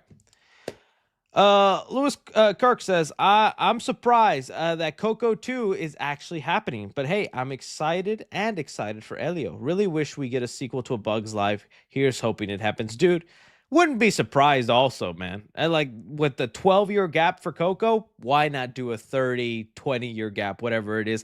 I loved Bug's Life as a kid, still do. I think it was great. I remember even playing the PlayStation 1 video game on there. That was pretty fun. Yeah, I love Bug's Life. Never gets enough attention. Really wish you were here says, thoughts on the Materialist trailer. Spicy looking. Is that the one? That's not the one. I was thinking of Leo DiCaprio with the Paul Thomas Anderson movie. Materialist movie. Oh, this one with Chris Evans and Pedro Pascal. Sure. I mean, I like all these actors. Dakota Johnson. She suffered through Madam Web. Her agency tricked her into it, and all she thought she was in the MCU. Yeah, I don't mind watching it. Could be fun. I gotta admit, the trailer didn't really make me laugh though. But other than that, because it's supposed to be a rom-com, the com part, where's that coming in? You know. Elliot says, "What's your ranking of the symbiote arc in media?" Ooh, I think my least favorite is the Venom ones. Just if you even call that an arc or whatever you call that, just the Venom movies and the symbiote arc. Okay, there. Next up, I know there's so much more. But I mean, I like the Tobey Maguire one and the Sam Raimi. I mean, they really put it up there. And I mean, honestly, from there, it's just they kind of just went off from there. Either whether you're talking about the Insomniac, that really just tried doing the Sam Raimi thing again, or like Spectacular Spider-Man. If I really had to be honest, it's probably the 90s Spider-Man series really did Venom in a way that I wish they would do in live action. That was probably my favorite one. So I'll just do it that way. But Spectacular Spider-Man was pretty cool. Like when Spider-Man was in the symbiote and he fought the Sinister Six and he was like deadly silent the whole time. Aura. Big aura. Okay, Unc. The Muffin Boy says, do you think post-credit scenes nowadays are just a sneaky way to get us to stay in our seats and eat more popcorn? I mean, it doesn't really benefit the movie people. Benefits the like theater people, I guess. But I don't know. I do think post-credit scenes are getting a little like they've been overdone. Like there'll be a movie that doesn't need a post-credit scene, and I'll be with people that go, "Think there's something after the credits?" I'm like, "We just saw Marley and Me. You think the dog is gonna stick his paw out of the grave? What's gonna happen? I mean, if it's a blooper reel, then play it as soon as the credits roll. But there's some movies that just don't need a post-credit scene, right? All right, here we go. We have here. I really hope we get a third Finding Nemo movie. Yeah, see, like not every Pixar sequel landed for me. If I got to talk about the most disappointing Pixar sequels, Cars 2, number 1, then Finding Dory, I wasn't feeling it. Wasn't feeling it. And Incredibles 2. You know, like every time, like literally they were just playing Incredibles yesterday on TV, whether it was like on TBS, TNT, something like that. Yes, I still happen to flip on a cable. It's in my instinct. I grew up with cable, okay? I don't just get on a streaming service and watch something that came out 20 years ago. But every time Incredibles on TV and I'm watching it, I'm like, dude, this is so good. It's so mature, but still palatable for kids. It has really great themes that are still relevant with a lot of not horror, comic book movies nowadays. What a great story. And then Incredibles 2 just wasn't that. It just wasn't that. So I hope Incredibles 3 brings it back. But yeah, those are kind of my ones. Let's see there. Mr. Old SFO says, Hola 3C, today I'm having a movie day, 2 down, 2 to go still. I saw Locked and Magazine Dreams now. Gonna see The Assassin and Bob Trevino likes. I want to see Locked. Locked looks cool. I got emails to do like a promo for it, but I don't know. I only want to do like movie promos for like movies I'm super over the moon about, you know? I feel like you guys can tell when I'm faking an ad. So I'm like, I'm going to do it whenever I feel like them. It's like the McDonald's Minecraft meal. Let's get it, McDonald's. Please email me back. But that movie looks cool. If you guys don't know, Locked is like a Bill Skarsgård. He gets put inside like this just fancy car and he's locked in it. Some crazy man's torturing him Saw style. It looks pretty fun. I don't know if I'll do a review on it, but I want to see it. I want to see it. My oldest Boo says, got my Screamboat ticket. David Howard Thorne coming. I plan on getting my Terminator 2 or my Terrifier 2 Steelbook autographed. Screening almost sold out. Going to be fun with a big audience. Oh, that's awesome. I'm definitely going to be seeing that. I'm debating. No promises. Because, hey, Unk is the king of promising videos that sometimes don't get made. Wolverine who? One day. Might be my last video ever 10 years from now. You never know. But I think another Popeye horror movie released today. And so there's 2 Popeye horror movies out there.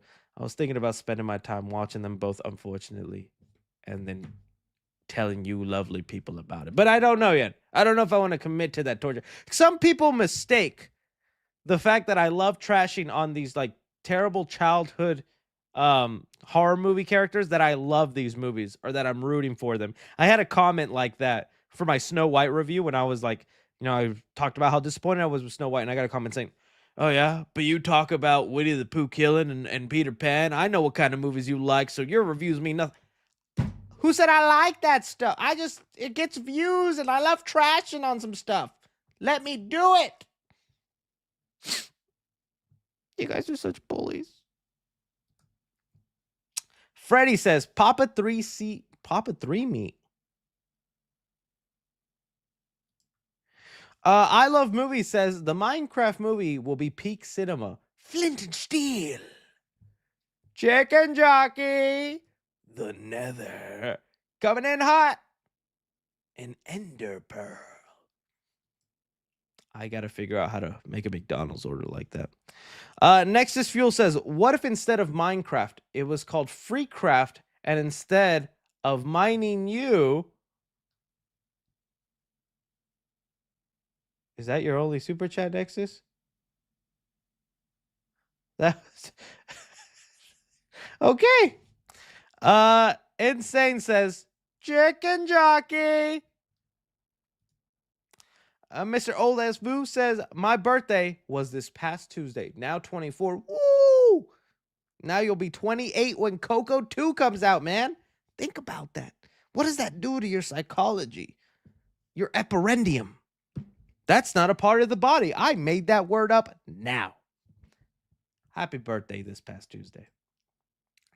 My old ass foo says Death of Unicorn early screening Monday. Early review. I actually saw it yesterday. So this weekend you should probably be getting a review. Jake says, will you watch the Netflix series I do want to, Adolescence, or have you already watched it? If so, what did you think? No, I see everyone buzzing about it. This Netflix mini series called Adolescence. It's only 4 episodes. It's about a kid that's being accused of murder, and the whole show is about like figuring out whether he did it or not, or I guess trying to prove him innocent because I think he's also arrested. But the interesting part about it, supposedly each episode is shot in one continuous take. That sounds awesome. I want to sit down and check it out. I haven't gotten to it yet, though. I am gonna see that though. The Pinkman person says, I saw The Parenting yesterday. Awful movie. Oh, I'm sorry. I'm sorry you watched that. FMB Studio says, everyone always talks about which characters they want to see return in Secret Wars. Who are some characters you don't want to see brought back? What a great question. Let's give a hand to FMB Studios for giving us a good question that we can splurge on for a little bit. Okay, who are some characters I don't want to see? I'm being honest. I know you guys are going to hate me for this. Moon Knight. It's not that I like hated his Disney Plus series. I know I've been like, I don't exactly praise it whenever it comes up. I just don't think they did enough to flesh him out to super make him interesting. The grounding lay work is there. And if they make a Midnight Suns movie, I'm gonna be there and I'm gonna be rooting for him. But right now, the way he's developed and the way his powers are and how we still haven't even gotten the third personality, I just think throwing Moon Knight in there would feel like such a... And you know, and some people are gonna call me crazy because I wouldn't feel that way for She-Hulk. If you want to throw mommy She-Hulk in there, I think that works because we already have the Hulk, Bruce Banner. We understand the concepts of Hulks. She just has a weenus, the opposite of a wiener. And it's like, okay, that makes sense to me. I could see that happening. So I actually want Mommy She-Hulk going in there. All right. Who else do I not want part of it? So I said Moon Knight. Trying to think of like who else. I'm just like, I don't know if that like be a character thrown in there. Like you'd say people like Madam Web. I see that in the chat, but it's like, you honestly think Madam Web was gonna be in there? Like people that have an actual chance. Oh, okay. You know what? This one might. You might not. You might think I'm crazy, but I think so. Tom Hardy. Tom Hardy's Venom. I only say has a chance because he was the most popular of the Sony Universe characters, actually was the one making money. The Spider-Man connection has already traveled to the MCU and Sony Universe back and forth. If they really want to, they could show him. He could be part of it. He could go in there somehow. I don't want it. You keep him and his weird fidgety butt away from Tony and all these other characters that are coming in. I don't want to have, Doomsday coming in going, today is the day you guys die. Holy shit, this guy's for real. Oh my God, is that Tony Stark? I don't want that. I don't want that in this movie. I just, no. Okay, so Venom, don't want him. Don't want him popping up. So Moon Knight, Venom. Let me see who else you guys in the chat are saying of real possible people that could end up. You know what? I see some people bringing up the Eternals. I wouldn't hate it. I like the Eternals. But maybe you're right. It's not a smart move to have them in there. And there would just be so many of them. At least one Eternal could be pretty cool. But probably the better choice just to not overcrowd the movie and not, waste time with other characters we really want to see. Maybe you just don't bring in any of the Eternals, especially not Harry Styles as Thanos' brother. Don't know what he could bring to the story, but even though I don't mind, like I'd like a Kumail Nanjiani to be in there, but yeah, probably don't want to include the Eternals in there. Someone said Andrew. How is Andrew Tate gonna show up in Avengers Doomsday, buddy? I think that's about anybody else. I'd honestly be down, whether it's Daredevil, Punisher, Ghost Rider, Nicolas Cage, Tobey Maguire, Spider-Man, Hugh Jackman, Wolverine. I'd even be down for Thomas Jane Punisher to show up. Like, yeah, let's bring this guy. This guy was the GOAT before John Bernthal. John Bernthal is still pretty high up there and he's nailing it. But dude, this guy was the Punisher for me growing up. I was like, dang, he'd be punishing. He'd be punishing. He's a really great version. I'm trying to think of who else. Yeah, that's about. Someone said me. You don't want to see me in there. Hey, for all we know, we could get a Soups cameo. Let's see if that meme is here. I want to look it up. Soups distract Kang. Get my boy Soups in there. Soups, I need you to distract Kang. And you have Giancarlo Esposito back there. Los Pollos Hermanos. Thanos, would you like a chicken sandwich? Just do it. Why not? Let's throw him in there. That's about it. As far as any other characters, I don't know again who I would not want part of the movie. So bring him in. See, like you guys say, Eric Bana Hulk. I wouldn't mind 2003 Hulk. Sure, bring him in there. Someone said Noel. I I just don't even see that honestly happening. But I guess yeah, I wouldn't want Noel in there. Um, Miles Teller as Mr. Fantastic. I wouldn't mind that. I like half of that Fan Four Stick movie. The other half, no. You know what? This might be a controversial one. You're right. Uh Miles Morales from Spider-Verse. Look, we heard the reports the other day. There was a rumor going around that they're seriously considering Space Jam style, including animated characters into the Avengers, Doomsday, or Secret Wars movies, and it would be like how Bugs Bunny and Michael Jordan were in Space Jam. They would retain their look and style in live action. I just think that would be too much. As much as I love Miles Morales and these movies and they're awesome, which is also kind of another reason I wouldn't want him to pop up, because these movies I think are just so good and the MCU's been up and down lately. I just rather not even taint this franchise. No. Don't have Miles pop in there, or even, Miguel O'Hara. Oh, you know what? That is probably one. I do agree a little bit with that, because they are pushing hard on Captain Carter. I like Haley Atwell. I like Haley. I'm gonna say one. I like Haley Atwell. Okay, let's just leave it there. Her Black Mirror episode. That's all I said. That's all I said. But her Captain Carter, man, they've really been pushing her and trying to make it seem like she's big. I remember there was even rumors that she'd get her own solo live action movie, and dude, the people were just against Captain Carter coming in and doing that. I guess we don't. I'd rather have like Hail Hydra Steve Rogers come in. Maybe if they have a fight scene with Captain Carter, I wouldn't mind it. But yeah, I think we had our Captain Carter moment, right?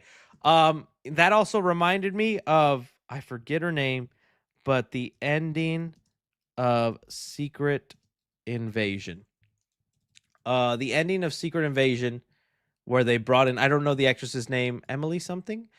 Again, no hate to the actress. She was doing her best and she was just doing what Marvel told her.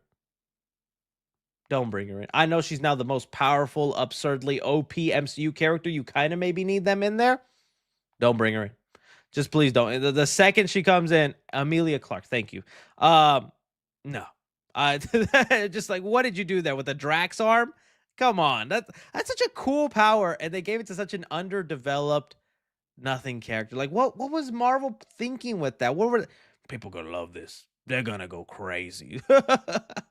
So yeah, the leader, I guess so, right? He did tease the multiverse in the freaking post credit scene of, yeah, they messed him up. They messed him up in a way where I don't know if I'd want him.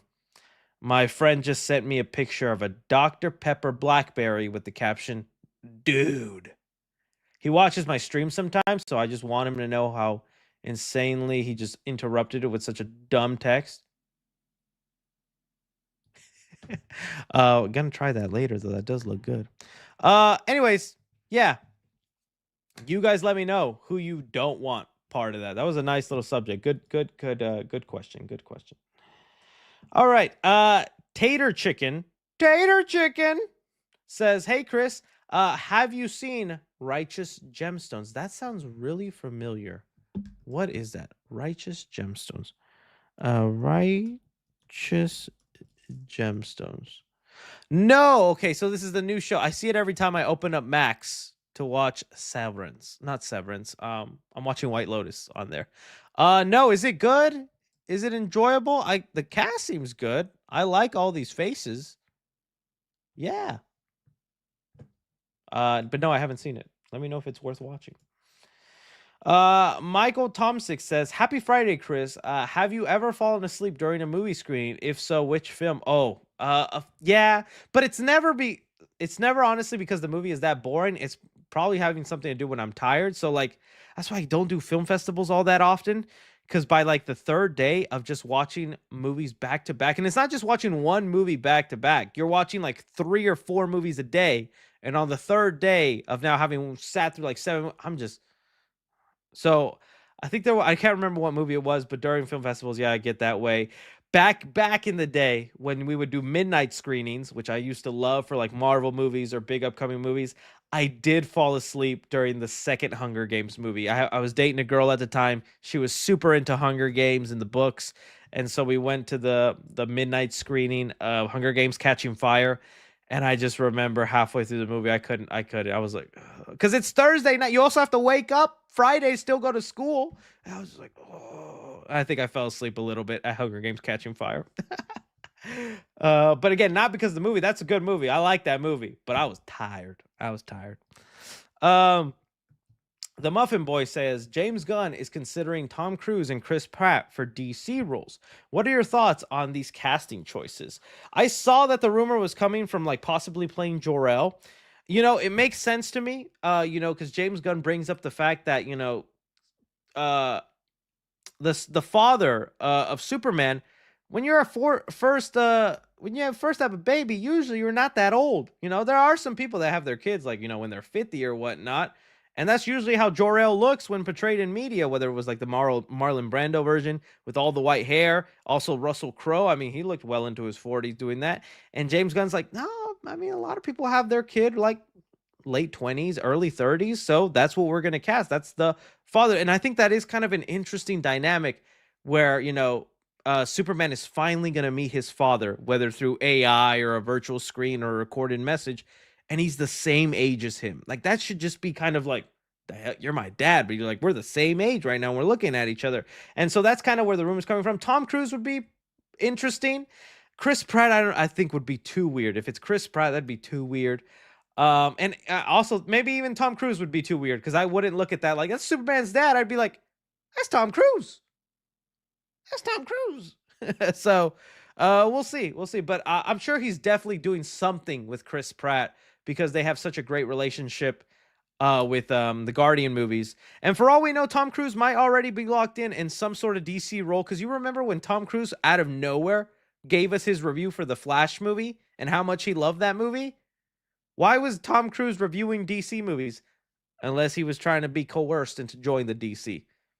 Maybe he's the new Aquaman. I don't know. I was seeing, dude, because like the trailers for the new Mission Impossible movie, they were playing in the theater, and Tom Cruise is gonna have another shirtless scene. Dude's almost 60, still pulling out the shirtless scenes and looking good.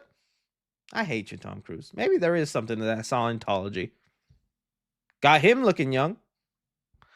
Bill Hader as Cat in the Hat feels right to me. It's one that you like don't think about, but then when you hear it, you're like, yeah, I like that. I like that a lot. Slendy Plier says, have you seen the trailer for Mickey versus Winnie and Bambi the Reckoning? I haven't seen the one for Mickey versus Winnie. I think I saw like 5 seconds of it, and dude, I joke around that these movies are made on $50. That movie looked like it was made on $1. $1. I don't know if I can sit through that. John Sino says, I've been loving White Lotus. What are your thoughts? Any interest in the Goofy movie doc coming out next month? Goofy movie, one of my favorite childhood movies of all time. Absolutely love Goofy movie, and I'm not even kidding you. Look, watch. I'll show you. That's how much I still love it. And this is probably a little sad or weird, but I still, right now, we look at my most recently played music. And I kid you not. Don't make fun of me at what you see. It's too much. This is my recently searched songs that I've been. So I got Be My Baby, I got Mac Miller, and I got the Goofy movie soundtrack and the Hercules soundtrack. I was in a Disney mood before Snow White, and I just wanted to listen to some good Disney songs before I heard hi ho, it's off to work we go. We're watching VC on YouTube and clicking subscribe. Ruined the rhythm there a little bit. Ruined it a little bit. But bro was listening. Yes, I was listening to The Creep, and I was in that mood too. I was in that Rocket Raccoon, I'm about to die for my friends mood. And I'm a creep. I forget the lyrics, but I was vibing. I was vibing. What was the question? The Goofy movie documentary, dude. I'm gonna be watching that as soon as it comes out because, like I said, love Goofy movie. Those movies were my jam. Even Extremely Goofy movie where they were skateboarding. White Lotus, liking it so far. I'm loving the Greg storyline. If you know what I'm talking about, I want more of that Greg storyline because I was dying of laughter. All of Tanya's scenes, Jennifer Coolidge in White Lotus season 2, and how her character ended. So I'm liking all that. I'm liking all that. Yeah. And I'm a creep. Okay. Let's go on. Billy Bug Entertainment says, Chris, I started a House of Mouse and I'm loving the show. Have you ever watched Mickey's House of Villains? Yeah, I'm also watching Peak Mickey Mouse. Oh, nice, nice. Yeah, I've watched House of Villains. Yeah, I thought when I was a kid they were one in the same show. I did not know they were, a really different thing. Romeo, I like the picture of your doggy there, Romeo. Thank you so much for the support. We have here Nate Newman says, yo, Chris, what horror franchise would you love to see go animated? Probably the one that would make the most sense is Nightmare on Elm Street. Because I'm still surprised we have not gotten another Nightmare on Elm Street movie.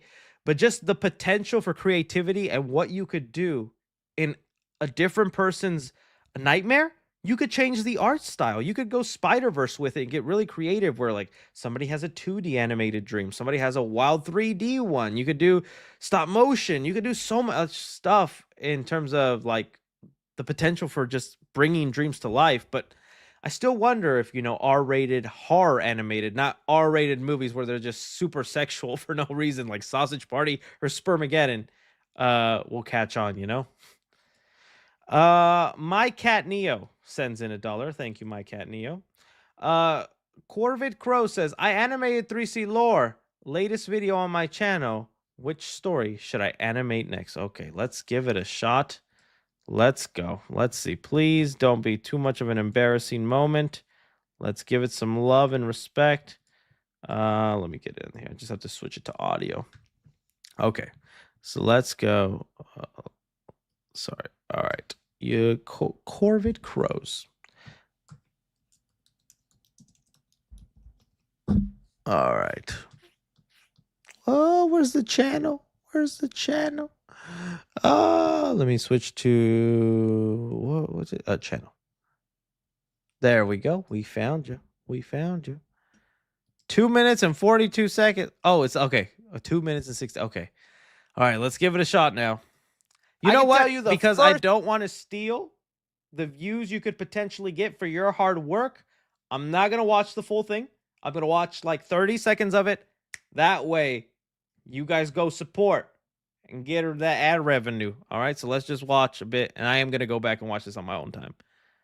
First time I went to the movie theaters alone. Get ready, boys and girls. Here's some 3C lore headed your way.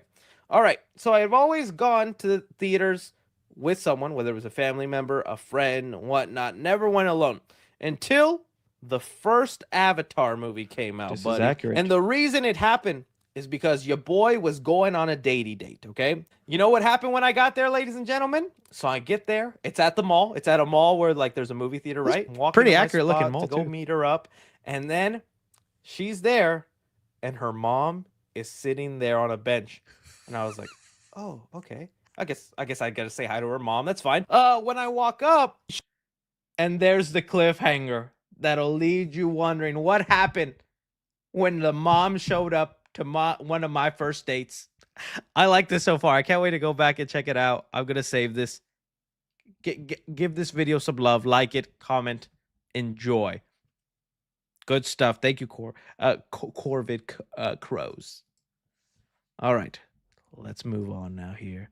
I don't know. It's great anime. It's good. I want to finish it, but I genuinely want this person to get credit for their work and get good views. I don't want all the views just to be here on my channel. That's not fair. That's not fair. But seriously, go check that out because I really am going to finish watching after the stream. Todd Murray says, Severance Season 2 finale. was fire. Thoughts on season? Yeah, I really liked it. There was a lot of I know it's just such a wildly brilliant show, and I'm trying to think of like my favorite storyline to kind of pick on. Okay, Mr. Milchick. Mr. Milchick this season was so fascinating because there are times you watch Mr. Milchick and the dude terrifies me. Like he scares me. Like if I was in a room alone with Mr. Milchick, I would think he'd kill me. Like he's just scary. But then there are other scenes where he is then the subordinate, right? And he's up against his manager and whatnot. And I'm like, hey, don't be mean to Mr. Milchick. You take that back. And it's so interesting how they can do that with this character, where one scene, depending on the context, I hate him. I'm scared of him. I hope you get your comeuppance. And then another scene, I'm like, oh heck no. He got in trouble for a paperclip not being the right way. What? Using big words. That scene where he used a big word. I wish I could remember what word he said. Duli fatu or something. It was something crazy, and I was like, oh, Mr. Milchick. So Mr. Milchick definitely had to be one of my favorite storylines this season, but so many other great stuff in there. Again, if you're okay, Devour Fusilance. Oh, dude, I was like, what the heck? I know that was a bit of a spoiler, but that happened like 2 episodes ago. Okay, there's still more and interesting things in there. So, and I wonder, because again, it doesn't happen or whatnot, but I wonder if Mr. Milchick will eventually join the side of the innies or not. I wonder, because he's like starting to fight with management, and I'm like, will he fight for them? I don't know, but yeah. Fettuccine Alfredo. Yeah, definitely watch Severance, guys, if you haven't. Really great show. Gets a little weird at times. The marching band scene in this latest episode, the final episode. I'm like, what's going on? But pretty cool. Yeti says, hello, what did you think about Ballerina and Mission Impossible trailer when? Also, Doomsday trailer, when can we expect it? Oof. Maybe not till this time next year? Right? It's going to be a while. Maybe some sort of teaser in Christmas? Early Jan? It's going to be a long time for we get any Doomsday stuff. But the Ballerina trailer, I just wish I was more excited for it, man. If it's not John Wick, I guess I'm not that pumped. But hey, if they expand the world out a little bit and Ana de Armas kills it in that role, I'd do it. Mission Impossible trailer gets me every time, dude. I just saw it when I went to go watch. What movie was it? It was not something I had a review for the channel. Was it Novocaine? No, it was what was it? It was for some movie recently. And anyways, Mission Impossible trailer came, dude. I love it. It hypes me up, the music, and then Tom Cruise going, trust me, one last time. I'm like, yes, Tom Cruise, I trust you. I trust you. So cool. Such a cool movie. Yeah. I Love Movie says, yesterday, me and my mom went on the speedboat tour in Miami, which was cool until we got completely soaked towards the end. Oh, no one likes water getting unexpectedly on them. Real shame. Real shame. Real Hyper says, your opinion on Netflix You season 5 soon. Will be watching. I do enjoy watching You. It's not the greatest show and all that. If anything, it's gotten really like corny and weird. I will say season 4 was my least favorite season. I was just like so disinterested most of the episodes, and the final twist and the actual thing going on, I was just like, oh my god. I'm glad the final season is back in New York. Maybe he'll get some karma for things that he's done. I hope he like interacts with that kid that he like had not a thing with, but had like a little father son kind of mentor relationship with from the beginning. I just hope they wrap it up good. But I was a big fan of season 3. I like season 3. All right. Digal Quattro says, gadget voice. Building brown bricks with Minecraft is the most fun you can have while playing an app now at local McDowell's with brown bricks. Is that a gadget voice? I was thinking Go Gadget. Who is Gadget? I just went with Jack Black. I'm sorry about that, but thank you. Thank you for that. I Love Movie says, your dogs were acting up earlier in the stream. Yeah, it's my lady, she went to the grocery store to get some stuff, and anytime people knock on the door, Amazon packages, DoorDash, or the garage door opens, the dog is just, someone's gonna murder us. And you could probably hear them. My Nussy. Thank you, Romeo. Thank you. Living Vampire says, should Disney start protecting their actresses against toxic online hate? The targeted hate campaigns are ridiculous and so petty. I agree, man. Look, I get it. I don't really know if there's an actor out there I don't like, other than like reasons they like did something to warrant that, like, sexual crime, violent crime, something, or murdered somebody, right? But like, the targeted hate is crazy. Just like the fact that you could type in Rachel Zegler on YouTube and it'll be nothing but sweaty, big bearded boys going, "Oh boy, what she said today." Guys, you're not ready. And there's like 80,000 views on that video. I'm like, there's people sitting down microwaving their macaroni to watch a hate video on Rachel. I'm like, who cares? It's just okay. I'm like, yeah, I'm not saying I agree to anything she said or anything like that. And who doesn't make stupid comments? Like, that's my biggest fear with this live stream. If I've noticed my live streams compared to my regular videos on YouTube, dislike ratio is much different, right? Dislike ratio on my regular videos, 99% likes, 1% negative. Dislike ratio on live streams, 97% like, 3%. It goes up because you get more of my unfiltered personality, more of my awful takes, more of little quirks that make me me. And that sometimes just isn't pleasant. My personality has been annoying to some people, so I get it, right? But when you're annoyed with someone, you just go, I don't like them. Could you imagine, like in high school, thinking about the person that annoyed you? I had that. I had people I just was annoyed with and didn't like. Do I then want to go home and like watch a video about why we don't like them? No, I just forgot about them. I left them out of my, I don't know. So anyways, but I don't know what Disney could do. Like unless they just start hiring a department of people that could just like delete comments and all that. Then you honestly create a bigger storm and you give them more fuel. Because when you give those trolls attention, they're just like, finally, they're paying attention to me. And they play like the victim, dude. If Rachel right now got online and said like one nasty thing about these trolls, dude, right away, Rachel Zegler called me out. She hates her. Oh, you can talk crap about her all you want, but the minute she says one slightly negative thing about you, it's, how dare you? You can't say that to me. No. Right now, that little rant got me to like 96%. Hey, you can't please everybody. Hey, I'm just a brave one, protecting a woman. She's not going to date you, bro. I'm not trying to. I'm just weirded out by some of this behavior. That's the comments I always get. She's not going to date you, bro. Like I genuinely had a chance with a celebrity, but just by saying, I don't hate her. Oh, 3C, my hero. The fantasy some people live in. Anyways, what are we doing here? Let's move on. Crispy says, if they make Ratatouille, oh, dude, you just nailed it. That would be called Ratatouille. I'm boycotting Pixar.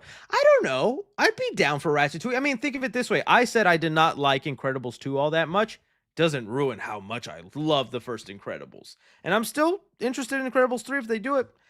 I do just like, but that for sure is one of those movies where I'm like, I have no idea where you take the story. I have no idea what you do. Like what happens next? That feels like a one and done. And if you do anything else, it feels like you stretch the story. But we'll see. I Love Movies says your Wally pitch sounded pretty good in my honest opinion. I'm telling you, there's something there. There's something there. DP69 says, would you rather smash Roman Flowers or Adam E? Oh, Ramona Flowers from Scott Pilgrim? Who would I rather take to a date? Honestly, not even for appearances, but it's Adam Eve. She can construct stuff. Anything she touches, right? I'd just be like, turn this into gold. Be right back, honey. We rich. Why wouldn't you be with Adam Eve? Adam Eve could look like Jack Black, and I'm picking Adam Eve. Flint and Steel. Yes, honey. Yes. Flint and Steel. Very funny. Very good. Skadoosh. Did you get the groceries today? I asked for milk, babe. Oh, an ender pearl? No, I asked for milk, honey. Ah. Release. You get gold every day. You get gold every day. That'd be my life with being married to Jack Black. Crispy says, Kokusi, I'd buy 7. Okay. Crazy. Crazy. Tater Chicken says, in my honest opinion, Texas Chainsaw should be adapted as a TV show. I wouldn't mind that. I could see how that could go. If you have like an interesting story. You know what? I'd rather a period piece. You got so much modern tech and phones and all that. Let's do a like Texas Chainsaw story in the 70s. I think that, yeah, I'd like to see that. And let's have the town still up and running instead of making a deserted place. Elijah Dalbroe says there's a new music video from Arcane called Ma Meilleur Ennemi. It's very beautiful and the visuals look amazing. God bless. Well, I'll write that down here. I'll just write Arcane music video. And that way it'll be there after the stream. You guys recommend such great stuff sometimes. Okay, Unk. Hey, don't okay Unk me. Why my Unk, man? Why did that happen? The way I love the way the younger generation can find a way to create insults that never existed, right? That like and I'm genuinely being complimentary here on this. This is like my funnest thing about the younger people, right? So when I was growing up, it was calling people slurs. Unfortunately, the F word for gay people, or you just straight up call them gay, or you loser, a dumb butt. This is just all the classic vocabulary words in the book. Y'all nowadays, if I got called Unk in school, I'm crying. I'm crying that night. What's another word they be saying? Brain rot. Someone said, "Bro got brain rot." What? These crazy y'all are smart and use that creativity to insult. It's wild to me. It's wild to me. It's good stuff though. It's pretty funny. I'm trying to see what other crazy insults. Boomer. Oh, dude, that's another one. Boomer used to get me for a while. Old head. Oh, dude, right there. Stabbed in the heart. Old head's been around though, but yeah, it's just funny. So that's why it's pretty funny when new things like that come up, and I only ever learn it on TikTok. Okay, Unk, and then I say it like 6 months after it's out of fashion. You're like, just you saying that already ruins it. Cap, like, do people still say cap? I don't know. Oh yeah, yes, yapping, dude. Another one. Y'all say, bro, yapping. That hurts. I don't know why. Just saying, dude, it's just a yapper. What happened to you? Talk too much. Nah, y'all said yapping. And I'm like, ooh.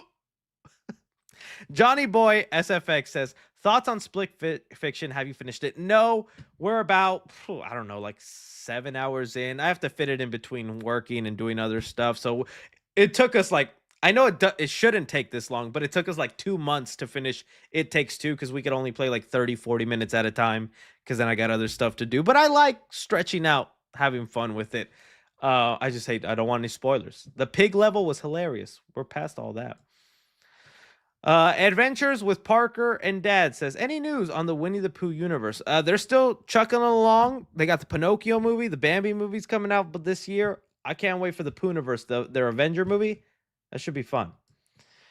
Shavy Dzar says, R.I.P. Saw. Also, day 200 of, well, I know. And I appreciate you. Keep up the commitment. One of these days. You never know, buddy. Karate Kid 3D says, just got back from watching The Day the Earth Blew Up. And first, love that film. Second, I wish Tom and Jerry movie. Dude, yes. Could be like that. You know the thing that sucks? It could be in that style. It could be in that humor. But it would also be in that same amount of money. It would probably not crack and be a box office hit. But dude, would it be much more an enjoyable movie than what we got with that last Tom and Jerry movie? Because that was a disappointment as a big Tom and Jerry fan. But yeah, Day the Earth Blew Up, great. And it's slowly gaining more money. I saw it's like already, I think it has like a $15 million thing it has to cross over. And it's past 6 million. Keep going and seeing Day the Earth Blew Up, guys. Bendy Inc. 08 film says, did you ever get that Lola Bunny tattoo? No, I never got Lola Bunny tattoo, but maybe one day. If you guys get me to 1 million before the end of the year, I'll do it. I'll do it. Ostigo says, Avatar 3 or the Minecraft movie, which earns more? Probably Avatar 3. I mean, every single Avatar movie closes in on the $2 billion mark. I'm willing to say Minecraft movie is possibly a $1 billion movie ain't no way I think it's a $2 billion movie. That would blow my mind. And if I'm being realistic, I think the lowest it will make is 700 million, which is still fantastic for that movie. But no, Avatar 3 will for sure make more. We're just following the track record of the last two. Crispy says, I finished building the Lego daily budget set. I need to move it, but I'm terrified that it'll drop it. Do you have any 3C lore? If I'm being honest, and I don't even know if this is an okay unk thing. This just might be a I wish I liked Legos more. I buy some of these cool sets. Like the last like Lego big set that I bought was the Mario block. You know, the one that also has like the little islands. I'll pull it up real quick. Again, don't forget to check out their video. They did a great job with this. Mario Lego block. This is the last one I built. And I gotta be honest with you, I find after 10 minutes, I no longer have fun building Legos. I get frustrated with the instructions. I'm impatient. I just want it built already, and I get bored. So I don't know what it is. Like, I wish I know that's like so blasphemy to say, 'cause, oh, he doesn't get it. I didn't grow up playing with Legos either. So maybe if I had that as a kid, where I was already just into the fascination of building Legos and whatnot, I do it, but I just like I don't know. I just get frustrated and bored, and I just it feels like a chore to build the Lego, where it doesn't feel that fun. I'm glad. Okay, I'm seeing some people agreed. Someone said same. See, like I don't know. I just like I want to be into it because there's so many cool sets. You know what? Like the next set I want, but my lady won't let me get it because it took us like. Okay, I'll be honest with you. We never finished this one. Why do I lie to you guys? I don't need to lie to you. Well, we finished like 3/4 of the way. We moved, and then we couldn't find the instructions, and I got half a block sitting somewhere in the house. But the one I want to get next is the Batman animated series Lego. There is this really cool. It just looks awesome in the red sky and all that, and it has the little figurines. You can put it up on the wall like art. But then I just think about the building process. And I'm like, and then it feels dumb to buy it already pre-built.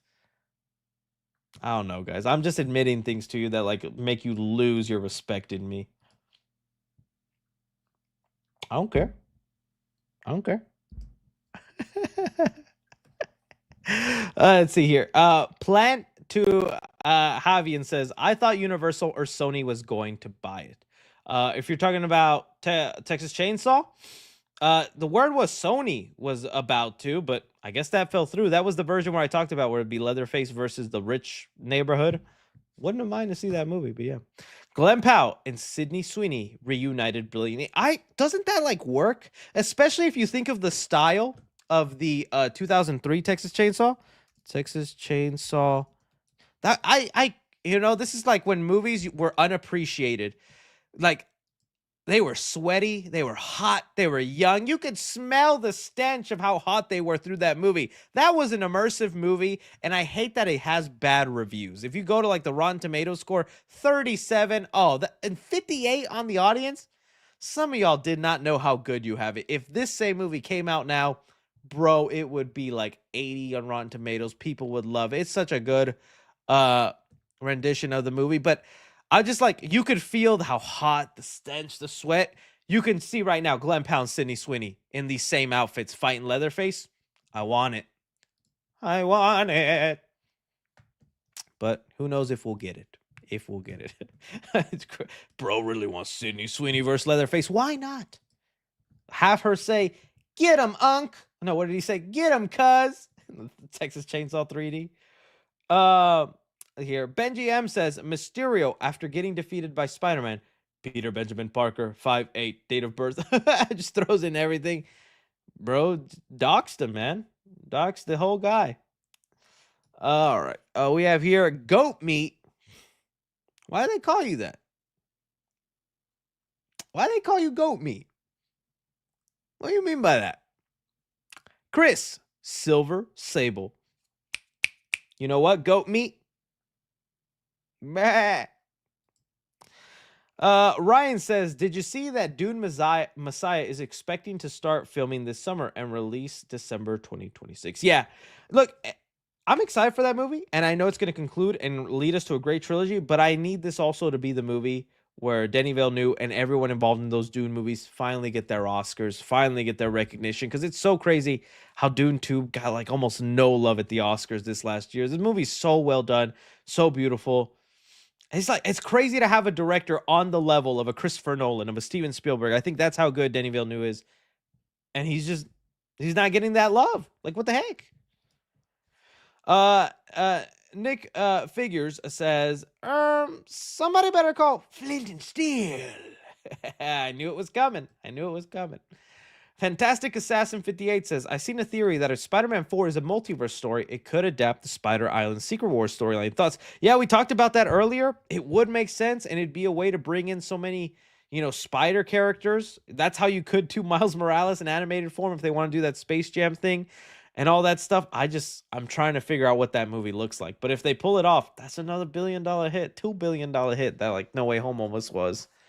The archive site says, did you see? Oh yeah, Josh Trank is coming back. I remember when Josh Trank was first starting out, we thought he was going to be like the next big director. He was on his way. If you guys don't remember Josh Trank, he did one of my favorite found footage movies, Chronicle. Still a fantastic movie. Wish that got a sequel, this and that, whatever. And that put him on a stool where, like, after Chronicle, dude was handed a Boba Fett movie at Star Wars. He got the Marvel movie with Fantastic Four. And then, the Star Wars thing didn't happen and whatnot. And it ended up being all the fault of this Fantastic Four movie. Just studio meddling. And I remember the day before this Fantastic Four movie came out, the dude tweeted out, I made a good movie. The studio ruined it. I hope you guys enjoy what you see. And then he had to delete that tweet because obviously that was not good. And I think that kind of like butting heads with the studio, that studio must have blacklisted him or put him in a position where he just wasn't able to be making movies again. He did the Tom Hardy Capone movie. I didn't hear great things about it. I didn't check it out. Yeah, it's got a 40% Rotten Tomatoes and 24 audiences. People did not like it. But I still think Josh Trank had something in him. He was one of those directors where it's like, if he was just given the chance, he could have done something great, right? Well, he's getting another chance, and maybe this is the best way for him to go about it.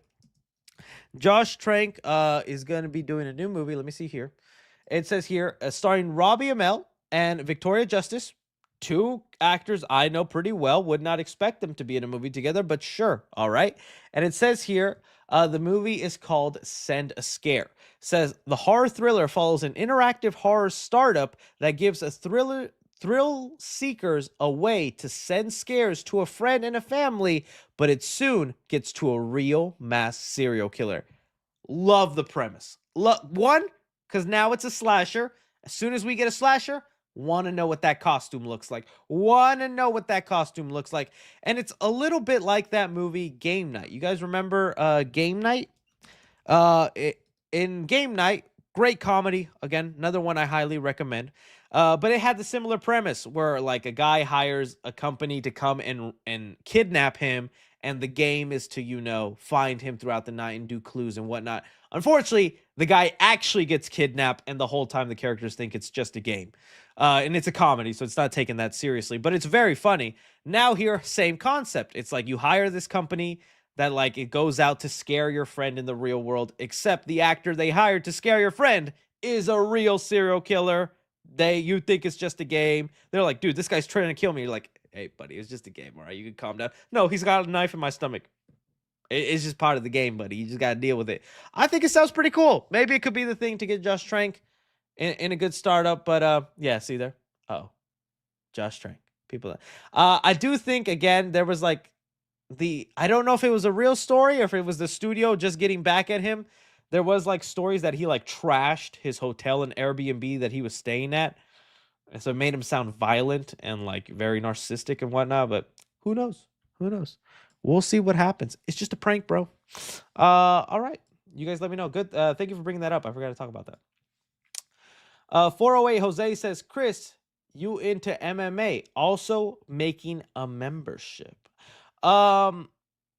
If you mean like memberships here, I just don't know what content I would make for you guys. Like, I don't just want to take your money and be like, hey, memberships, you get a little emoji on the live streams. I want to give you something you like, right? And if I do memberships, which I hate to say it, it looks like it's starting to be that time I have to seriously consider doing memberships, because I don't know if you guys have seen, YouTube did like a new change with the way ads pop up on YouTube videos.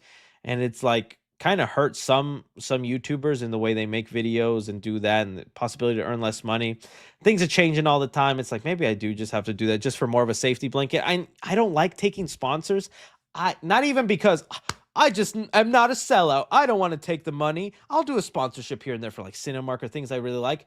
But dude, if it's something I don't care about, it is like dragging on not on glass for me. Like it is just, I hate doing ad reads because they give you paragraphs on paragraphs. You got to say this exact thing. Don't say that. Don't mention this. Say it exactly like this. You got to send it in for approval. They got 10, 20 different changes.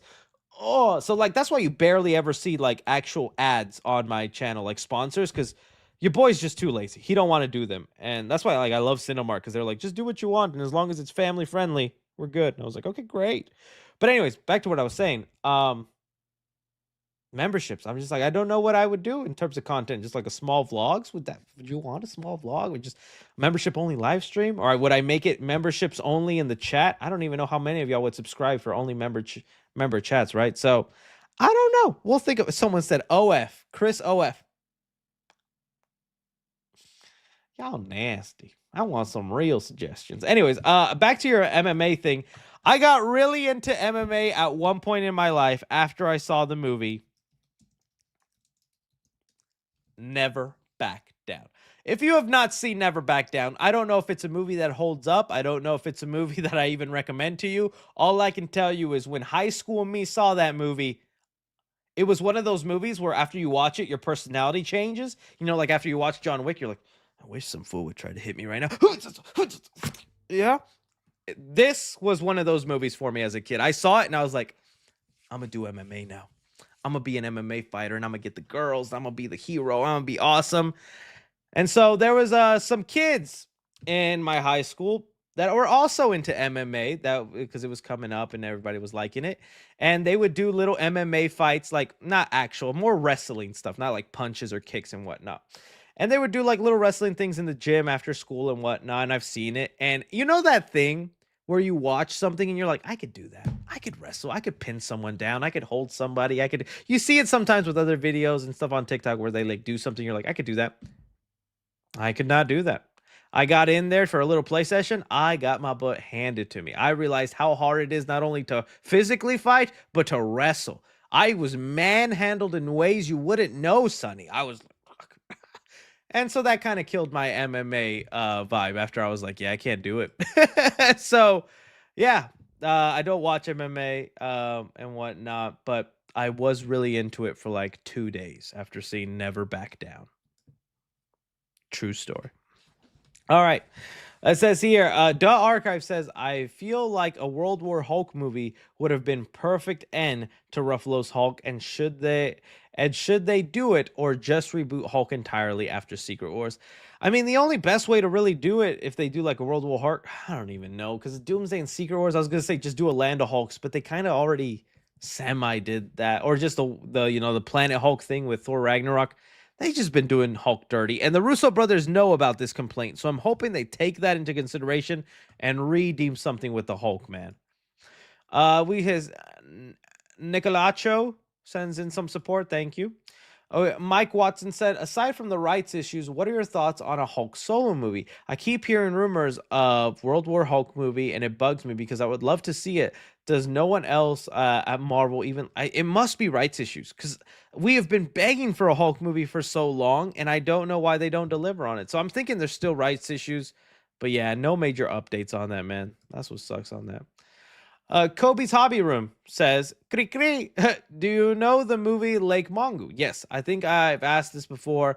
Anywho, people say it's good movie because it has dread feelings. Have you read the Chronicle 2 cancel script? No, I don't think I read the cancel script, unless it was the one where it was going to involve the girls. I think that was their ideas. Like they were just going to do the same story again, but with girls.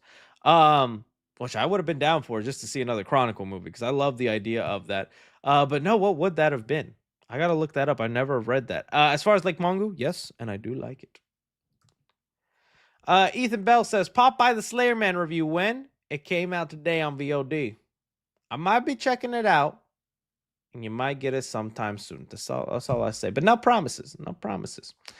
Ryan Donnellan says, hey, Chris, hope doing well. I'm looking forward to Thunderbolts in May. Me too. That movie looks good. Every trailer's been great. Looks like they have a good style. I like all the team members. I hope the Century fights are cool. It better not be a letdown. Aquafina Spider-Man 4 villain. My Wolvussy, get out of here. Mario says random tier list movie theater intros. As a kid, I liked the Regal roller coaster one. I think they still have it. Oh man, okay. I don't know. Since I go to Cinemark a lot, they kept always playing the Eminem one. The one where it's like, we're gonna die. The timer. Like they're like this is your mission. No, this is an envelope. We're all gonna die. Is that thing still on? That's the one I remember the most. The Cinemark M&M's ad one. I don't go to AMC that often, so I don't see the Nicole Kidman one where we go to the movies for this. But when I do see it, it is magical. It is good. The Regal roller coaster is pretty cool, but I think I've only literally experienced that once in my life. I've only been to Regal like once. Yeah, that's all around. But yeah, you guys know I got AMC a lot. But for me, it's the M&M's one. Blue Ink Story says the Sony film's dead at the minute. Do you think Vulture is gonna stay there or come back? She-Hulk is defo in Doomsday.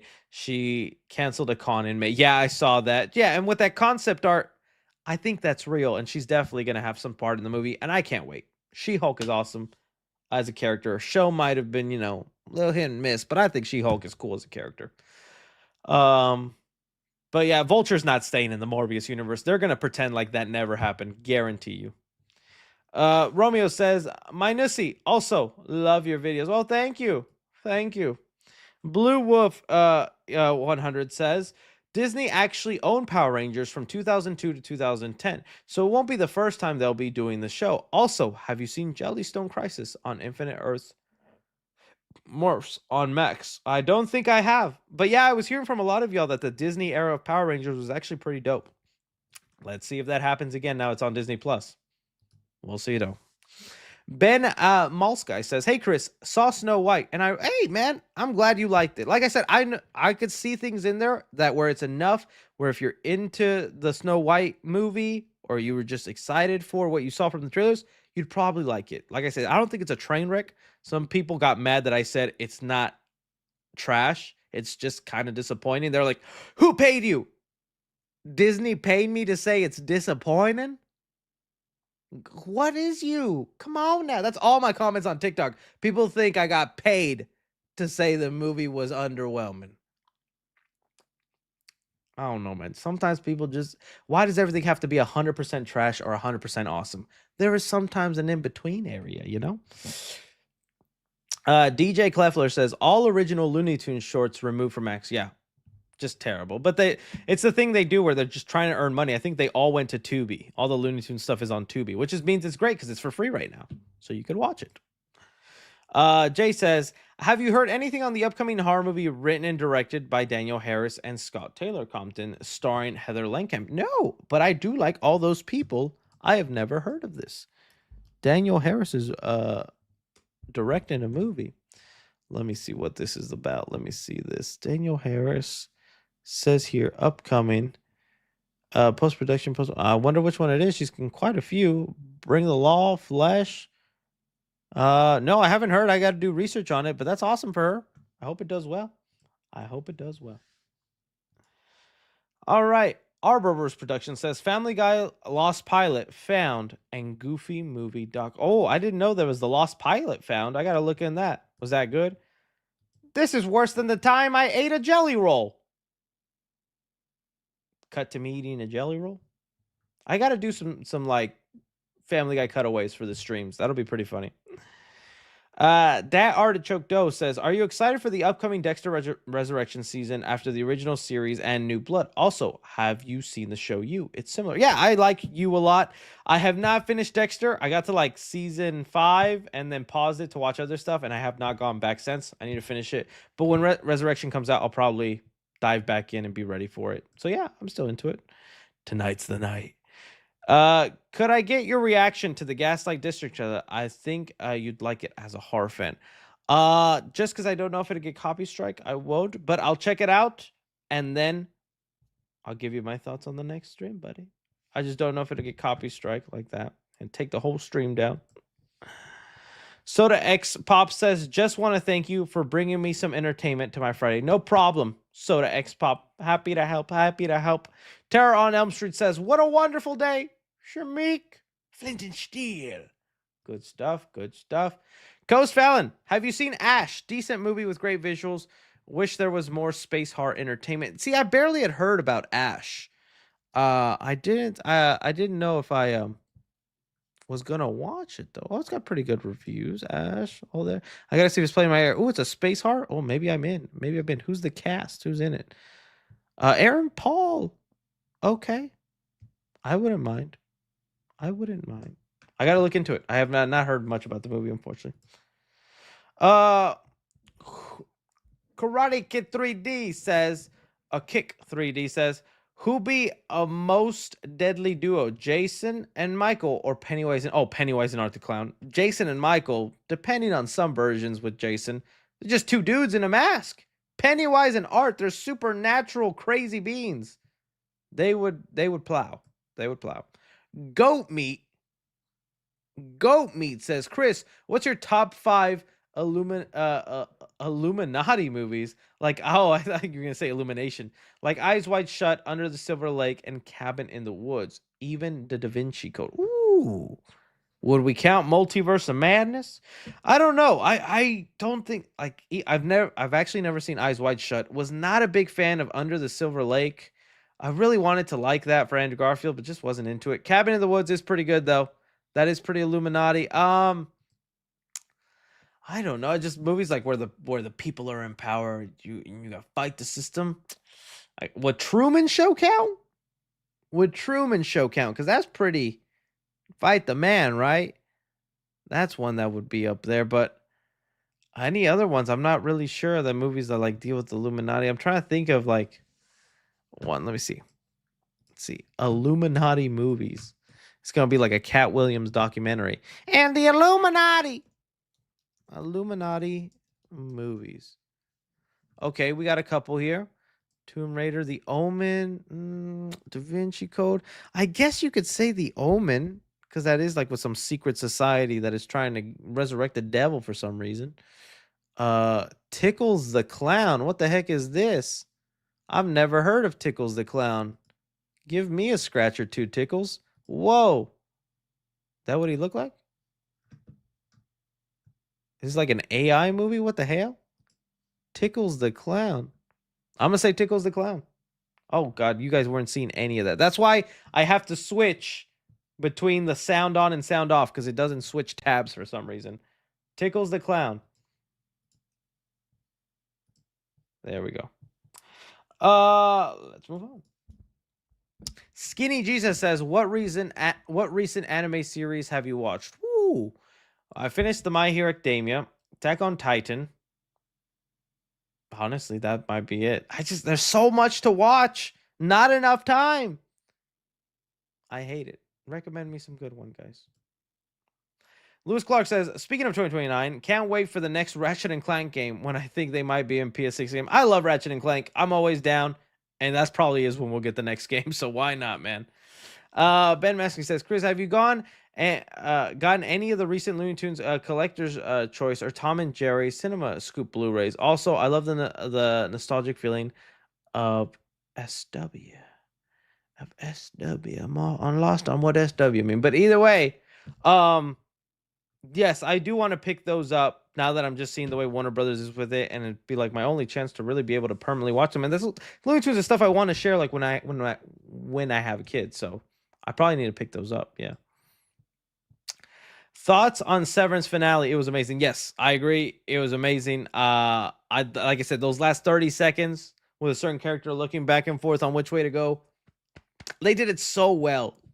The entire finale, I loved it. Great season. Mr. Des says, do you think Celestials will have a bigger role since they are supposed to be one of the most powerful Marvel entities Doom has killed? Maybe. I don't know. But like, since Celestials were so heavily used, they were just like a background thing in Guardians because they were living in Celestial Head. Not a lot of people saw Eternals, so I don't know. If they do, it'll just be to show off how quickly Doom can kill something so giant and powerful. That'll be the extent of the Celestials, just to help power scaling. Joshua Benelia sends in some love. Thank you. Goat Meat. What DC Marvel character should Andrew Tate play? Um, Red Skull.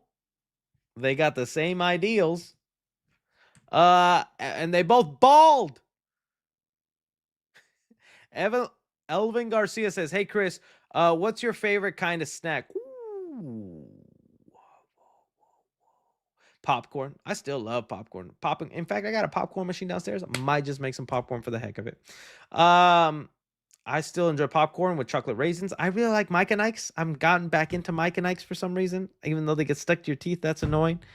Yeah, that's what I would say. Other than that, Bugles, cheese Bugles. If you don't know what they are, look them up. Pretty tasty cheesy chip. Joshua Belina says, Mr. Incredible or Mama Coco, which one's better? Is this even a question? Girl. Michael McDonald says Jensen Ackles as Batman or Red Hood. I like Jensen Ackles. I just don't see it. I think his time has passed. Maybe a younger version of him or whatnot. I don't see it. But let's just give him Red Hood then. Let's just give him Red Hood.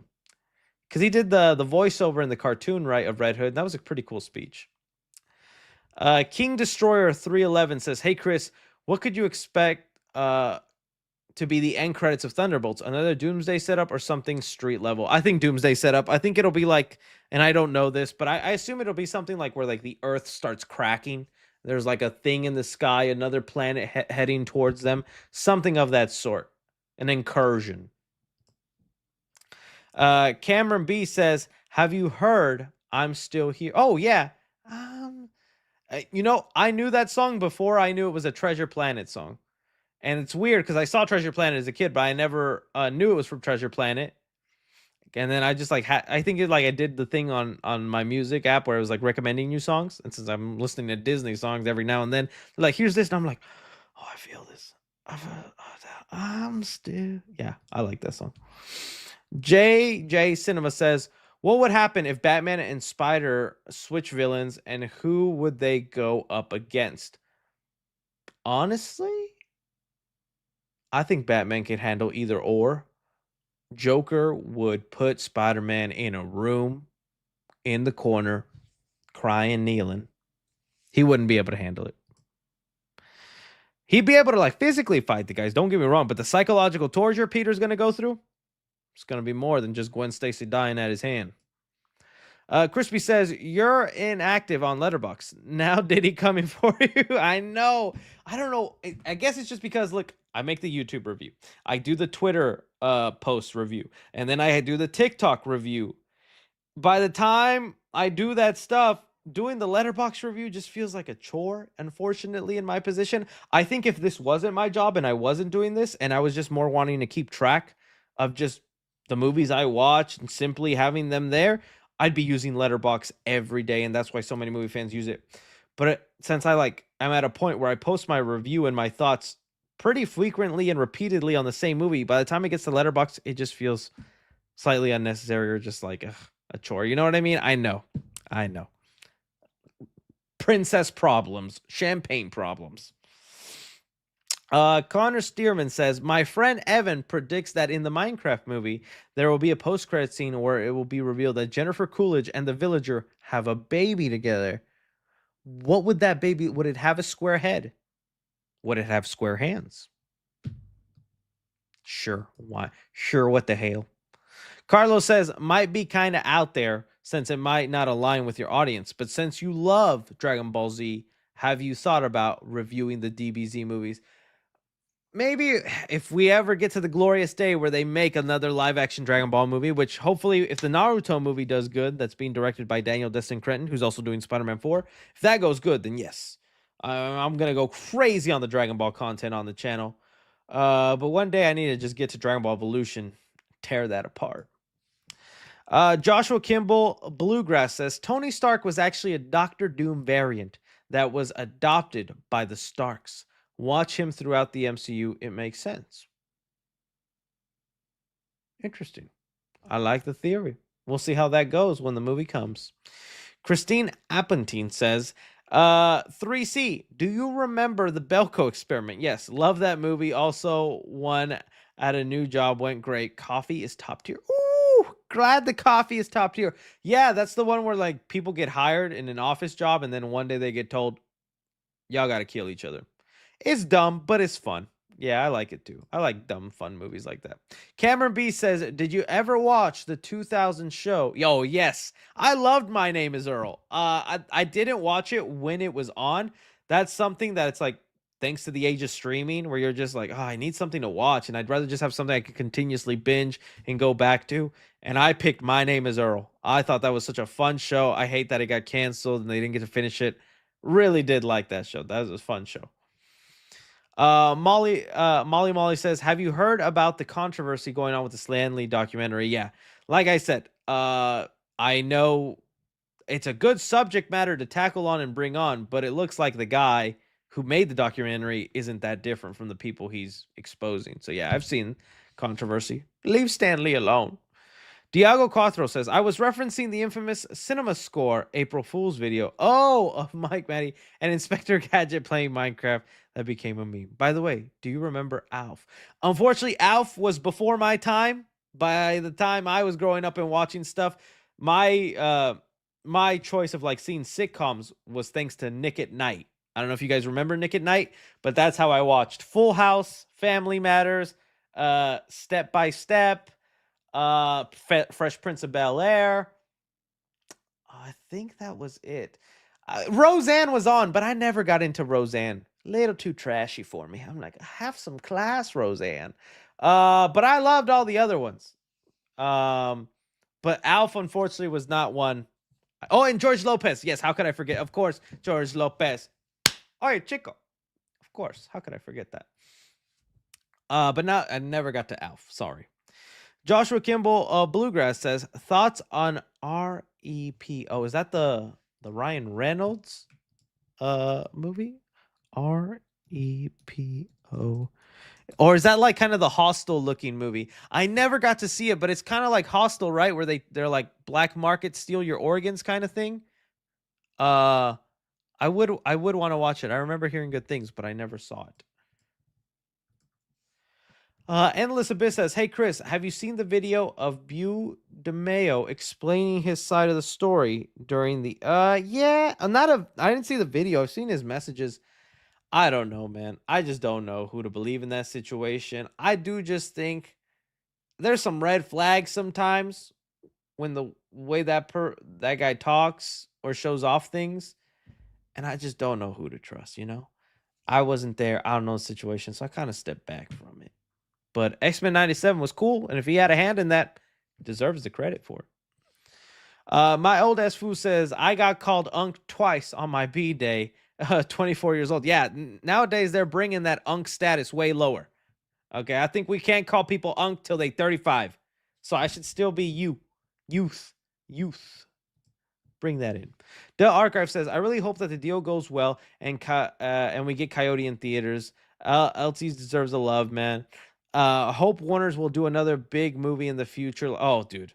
With the way they're treating Looney Tunes, Space Jam 3 is just far off dream, unfortunately. And it sucks because Space Jam didn't get to have its time in the sun because it came out during the pandemic. And I don't know how the viewing numbers were on it. I know how the reviews went, but we would never have known how a Space Jam sequel after all these years would have performed during a normal box office environment. I would have loved to have seen how good or how bad it would have done. But because of the COVID timing, and it was a movie that released on streaming the exact same day, it's hard to tell how that movie would have done. Romeo says, what is your least favorite movie? Ooh.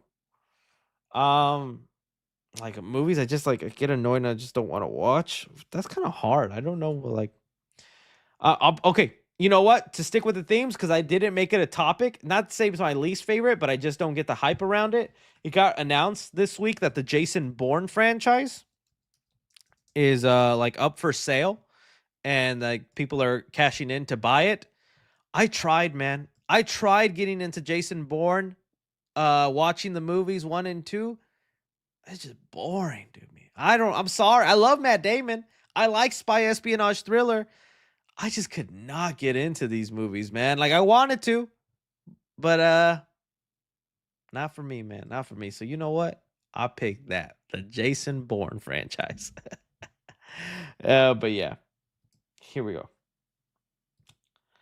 There we go. AI Stories saw a cringe video, called it Red Time. Red Hulk. If that was a rhyme, I liked it. Leighton Davenport says, Chris, is the Thunderbolts still the end of Phase 5? I think so, because I believe Fantastic Four is the beginning of Phase 6. So I would say Thunderbolts is, excuse me, the end of Phase 5. But honestly, are we even keeping track of phases anymore? It feels like we're just now trying to get to the end of the multiverse saga. Excuse me, I got the hiccups now. I know you're a Back to the Future fan. Have you seen... Oh, it's funny you bring that up. My dad literally was like, hey, the Back to the Future musical is coming to Dallas. You want to go? I'm willing to check it out. Is it worth going to? Because I'll do it. I should. I love everything Back to the Future, so I should just check it out. Starlistic says, have you seen the announcement for, the Places You'll Go movie, Dr. Seuss book? Doesn't have a plot, so I think it'll be a very beautiful movie. It probably could be. I remember, but they announced that a while back. Like, it's been like a couple months, hasn't it? Or at least a year. But yeah, I'm curious to see how that goes. Lauren Brown. Thank you, Lauren. The Archive says, did you see the Mike and Ike's Thunderbolts ad? Oh, there was a Mike and Ike Thunderbolt ad? What? Mike and Ike Thunder bolts? I've never seen this. What is it? Oh, just look at them looking like that. Hot flames. I don't think I did see it, but oh, it's right here. Okay, let's just watch it real quick. You are gonna help me stop it. Wait, us? Why, you got someplace to be? This May, the Thunderbolts bring the action, and Mike and Ike brings the flavor. Fruity, chewy candies that pack a punch. Getting so tense in here. It's the team-up you didn't know you needed. Mike and Ike and Marvel Studios' Thunderbolts. Can't call ourselves that. Thunderbolts. Nice. Makes me want a Mike and Ike. What is the cheapest thing in your room? Oh, dude, the cheapest thing in my room? I'm Mr. Cheapo. Okay, I don't know. I got quite a few things. So it's not going to be this Hot Toys Batman figure that fell the other day, but it's still good. This buddy boy set you back like $300. So it's definitely not that. I don't even think it would be my Goblin Bombs. Definitely not that. I have my Terrifier 2. I don't think that'd be the cheapest thing on here. If I'm being for real with you, the cheapest thing I have... I'm trying to find something funny. Something crazy. I think this was the cheapest thing I had. You ready? Hey, fool. Hey, fool, you sent me in the new Shrek movie? My father going loco, fool. He won't let my sister out of the house. I be telling her. Felicia, you gotta listen to Papa. We got everything we need in the swamp, Felicia. You can't run away. Love Farquaad. That was Shrek Julio. He'll be back for whenever it's time to do Shrek videos. That's about it. 3C Cholo. I have Mexican in my blood, so I can do that joke. Okay. Let's move on now. Virginia says, as someone who grew up with Power Rangers, I really hope the new reboot isn't just Mighty Morphin Power Rangers related. There are so many other Power Ranger stories. I saw a lot of Power Ranger fans like talking about that, but I guess Mighty Morphin is just like the most mainstream or the most palatable to the general audience. Give us Dino Rangers. Give us, I know there's like themes, so give us Kitchen Appliances Rangers. I'm Spatula. I'm Fork. I'm a ladle. And together, morphin' time. Cool. DJ Clever says, thoughts on Pixar's Win or Lose? Enjoying it so far. I think I'm like 3 episodes in from the little that we're watching. It's very cute, very heartfelt. Sometimes it hits the strings. Very good stuff, though. Hazel says, which show would you want to see the original show pitch for the Friday 13th or the Halloween season of The Witch? Probably the Friday 13th. I like the Halloween season of The Witch. Well, I don't know what the show would have been about. You know what? Maybe the show of the season of The Witch. Because I think there's something so interesting you could do there with the bots and the cult group. Oh, for the person who asked me about the Illuminati movie earlier, Halloween 3 season of The Witch. It's got Illuminati elements. Felix, the guy 02 says, heartbroken about Saw being canceled. Thoughts? I know, it sucks, man. And the thing that just really sucks, because we'll know we'll get another Saw movie someday, but it's like, to reboot it and start all over, just makes me sad, man. We've been following that series for so long. But it ended on a high note, so I'm okay with that. Love Angel says, your last name isn't Parker. It's Kabiscus. Oh, no. He exposed my last name, Kabiscus. Can you remember that? Nick. Oh, dude, that almost got me. I'm not even. Ooh. I just saw everything disappear in the blink of an eye. Ooh, boy. Are you sure? Can you make MCU ranking on Letterboxd? Yes, Mr. Her. Yes, Mr. Her. Oh, dude, that was... I still have a career as of right now. Let's go.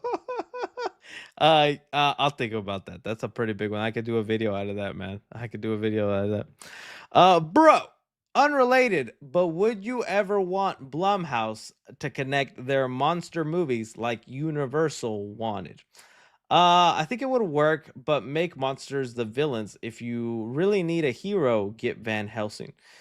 Yeah, Van Helsing could work. I don't know. It's because I think eventually they lean into the action route. That's what you think with the cinematic universe is the action. And you really want them to stick horror. I just don't see a logical reason why Frankenstein would be in the same room as the Invisible Man, teaming up with Jekyll and Hyde, without it just feeling off. You know what I mean? Or just too wacky. But sure, Blumhouse can do it with some properties, but I wouldn't want it with all their movies being connected, like Megan and the Purge. How would that work, you know? Bro, and I need a creature from the Black Lagoon film by James Wan. A creature is the monster with the most potential for horror. Get some underwater jaw shots in there. Yeah, I'm sure that would be cool. And I think it was Jordan Peele who was like trying to get that done, or he is producing one. Hope it happens. But The Shape of Water, great version of Creature from the Black Lagoon from Guillermo del Toro. Starlick says, would you play a Red Lantern Dexter game set in the DCU where it's like Stray, where it's his origin and it all leads up to a tease to the Red Lanterns? I got to brush up on my other colored lanterns, but hey, I should probably be going about the Red Lanterns. I remember as a kid, I wanted to collect all the Green Lantern rings. I thought that was cool. Ray says, missed the stream today, but keep up the content. I still appreciate you. Thank you for being here, Ray. Thank you for being here. Okay. Austin Crumb says, hey, 3C, I love your videos, man. I was wondering if you think we will get a Raimi Spider-Man 4, and if so, what would you like the story villain to be? Like I said, if we do Spider-Man 4, this was my pitch, and that's why whenever I saw Sadie Sink was being in there, and if it's a multiverse thing, I was like, make her Mayday Parker. I really would like, after all these years, because I know there's the Vulture story they were trying to do. It's too late, and we know most of what would have happened in that movie. So we can't do that Vulture story anymore. I would want it to be a story about years later. Peter and MJ got married. They worked things out. They have a daughter, and now she's starting to show signs of potential abilities. And it's a mentor movie where Peter shows her the good and the bad of what could happen with being a hero, the ups and downs. I think it could work. A Mayday Parker movie like that. I would love that. I don't know who you make the villain though. Probably bring back Green Goblin from the dead or something. Green Goblin's long lost mammy. Karate Kick 3D says, you ever saw the commercial that Chucky did with FNAF where the movie... Yeah, I did see that. They even had Chucky with Michael Myers. Dylan says, who do you think has to be in Secret Wars? Oh, who do I think has to be? Tobey Maguire, Hugh Jackman, Nicolas Cage Ghost Rider. And you know what? Get him in there. Just Daredevil Ben Affleck. Just try to. Just throw money at him. I want them there. I want them. Joshua Kimball Bluegrass says, bro, I meant Repo the game going viral. Oh, no, I haven't. Sorry. I gotta look into that. Sorry, I did not know. Sorry, Joshua.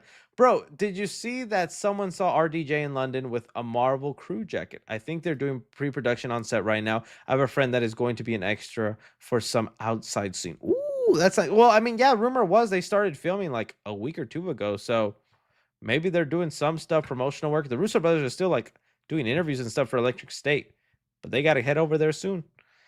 W Short says, I'm ordering McDonald's. What should I get? My meal, it used to be the Big Mac, but nowadays I get just the regular cheeseburger, no pickles, and then a side of nuggets. Believe it or not, I'm a mad lad, no sauce. Raw those McNuggets. I take them, I just like, that's how good they are. No sauce, just and medium fries. That's literally, whenever I want McDonald's, that's my order. Just cheeseburger, 6-count McNuggets, no sauce, medium fries. I have drinks at home. I don't need your watered down Coca-Cola. All right. Let's see here. Carlos says, Bill Witt says, just announced their 1/6 scale of Back to the Future 2 DeLorean. Parts made of die-cast, power turning wheels, and windows. Oh! I do have my Back to the Future one right above my head here. Oh, I love it. I did not know that. Why did they gotta do that? Why they gotta do that, man? That's crazy. I would love it though. Crispy says Shrek 5 is written by the guy who did Boss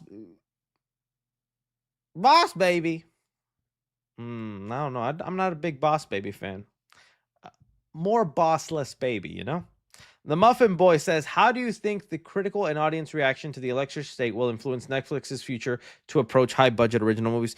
Dude, I think they should just stick to what they did with like movies like Carry On. Carry On, because the view numbers are in for Electric State, and it did not do, like, it did 25 million, which was, let's see, let's just look it up what it was in comparison to everything else. Electric State views. Let's see how much it was. See if it has a number here. I know it was 25. Okay, here we go. The Russo brothers' Electric State debuted with 25.2 million views on Netflix, less than The Gray Man, Damsel, Atlas, and more, including Carry On. Next to No Chance of Marketing, Netflix's top 10 most viewed films. Yeah. So, like, what was Carry On's view? Carry On view. Did I spell view right? I did right. Carry On view. Did it say how much the views are? Anyway, I get some people didn't love Carry On and they didn't think it was like the greatest movie or whatnot, but it got, there we go. Look at that. Has entered into Netflix's top 10 most viewed movies of all time with 149 million views and counting. There's your comparison. Electric State, 25 million. Carry On, 149 million. This movie was probably 1/10 of the price of of Electric State. So that's what I think Netflix should learn is high concept, reasonable budget. You don't need to spend 300 million. You could just make a movie. Because I think that's what it is. There is no such thing really that much about star power. You just need someone recognizable, which Taron Egerton is, but you need a really good premise. And that's what will get people to show up and watch the movie. And Carry On, as soon as I saw the trailers and heard what it was about, a guy in an airplane just trying to stop a bomb from happening. Okay, let's watch that. That's what they should do. Just simple concept, fun sounding movies, and they'll get viewed. Bro, honestly, glad we ended with Saw 10. Imagine if we had Saw 11 and then Tobin Bell passed away. Ending at 11 would have been horrible. Feels wrong. 10 is a nice and neat. I agree. 10 is nice and neat. And I saw the funniest joke in the comments section of that video where it's like, well, Now it's finally time to buy the Saw box set. And I was dying of laughter because that is so relatable. After every Saw movie, they're like, Saw box set, get the first 3 Saw movies. Saw box set, get the first 4 Saw movies. Saw box set, get the 5 movies. The franchise is ongoing, never stopping. It was never a good time to buy the Saw box set because there was always going to be another movie that then wouldn't complete your box set, and it would look at a place. Franchise over, it's done. You can buy now the Saw 10 movie box set, hopefully without the fear that another movie will be added on, and then you need to get the other box set. So I laughed so hard. Someone left that comment, and I was like, it finally is time to buy that box set. Thoughts on Invincible season 3. I have a review up on the Clips channel. Give you my detailed thoughts on it. Check it out, buddy. I loved it, though. Loved it. The truth is, I want you to unsubscribe. I want you to leave a dirty comment. The other YouTubers, they fear me. The conquest speech is crazy.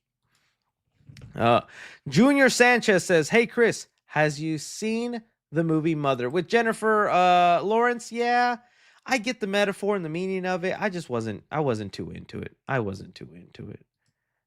Someone called me Goon Quest instead of Conquest. Okay, Marcus. Crispy says, your career was almost done in the blink of it. It really was, man. I couldn't believe it. Y'all are mean. Javavian says, should wash music video from John Bellion. Wow, so many music videos to check out and watch, man. Someone says, Franklin Riley.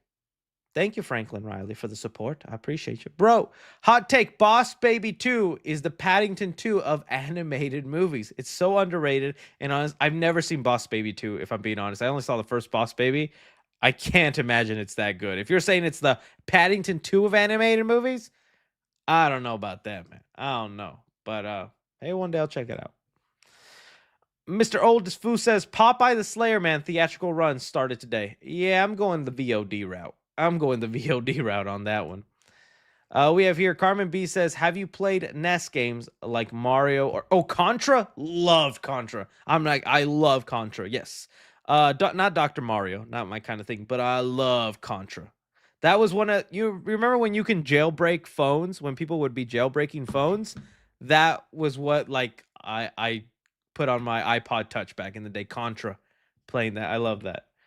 Mark Ozilla says, how would you feel about Godzilla and Kong 3 having the same tone as with a dark and compelling human story trying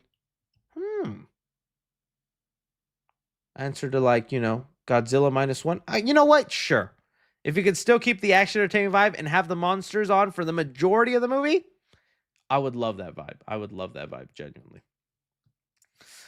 We have here Joseph Prieto says, what's up with Jason and watch Snowfall on Hulu? Yeah, a lot of people recommend Snowfall. I got to check that out one day. Curtain Call Films just sends in some support, like the Back to the Future logo. Thank you there, buddy.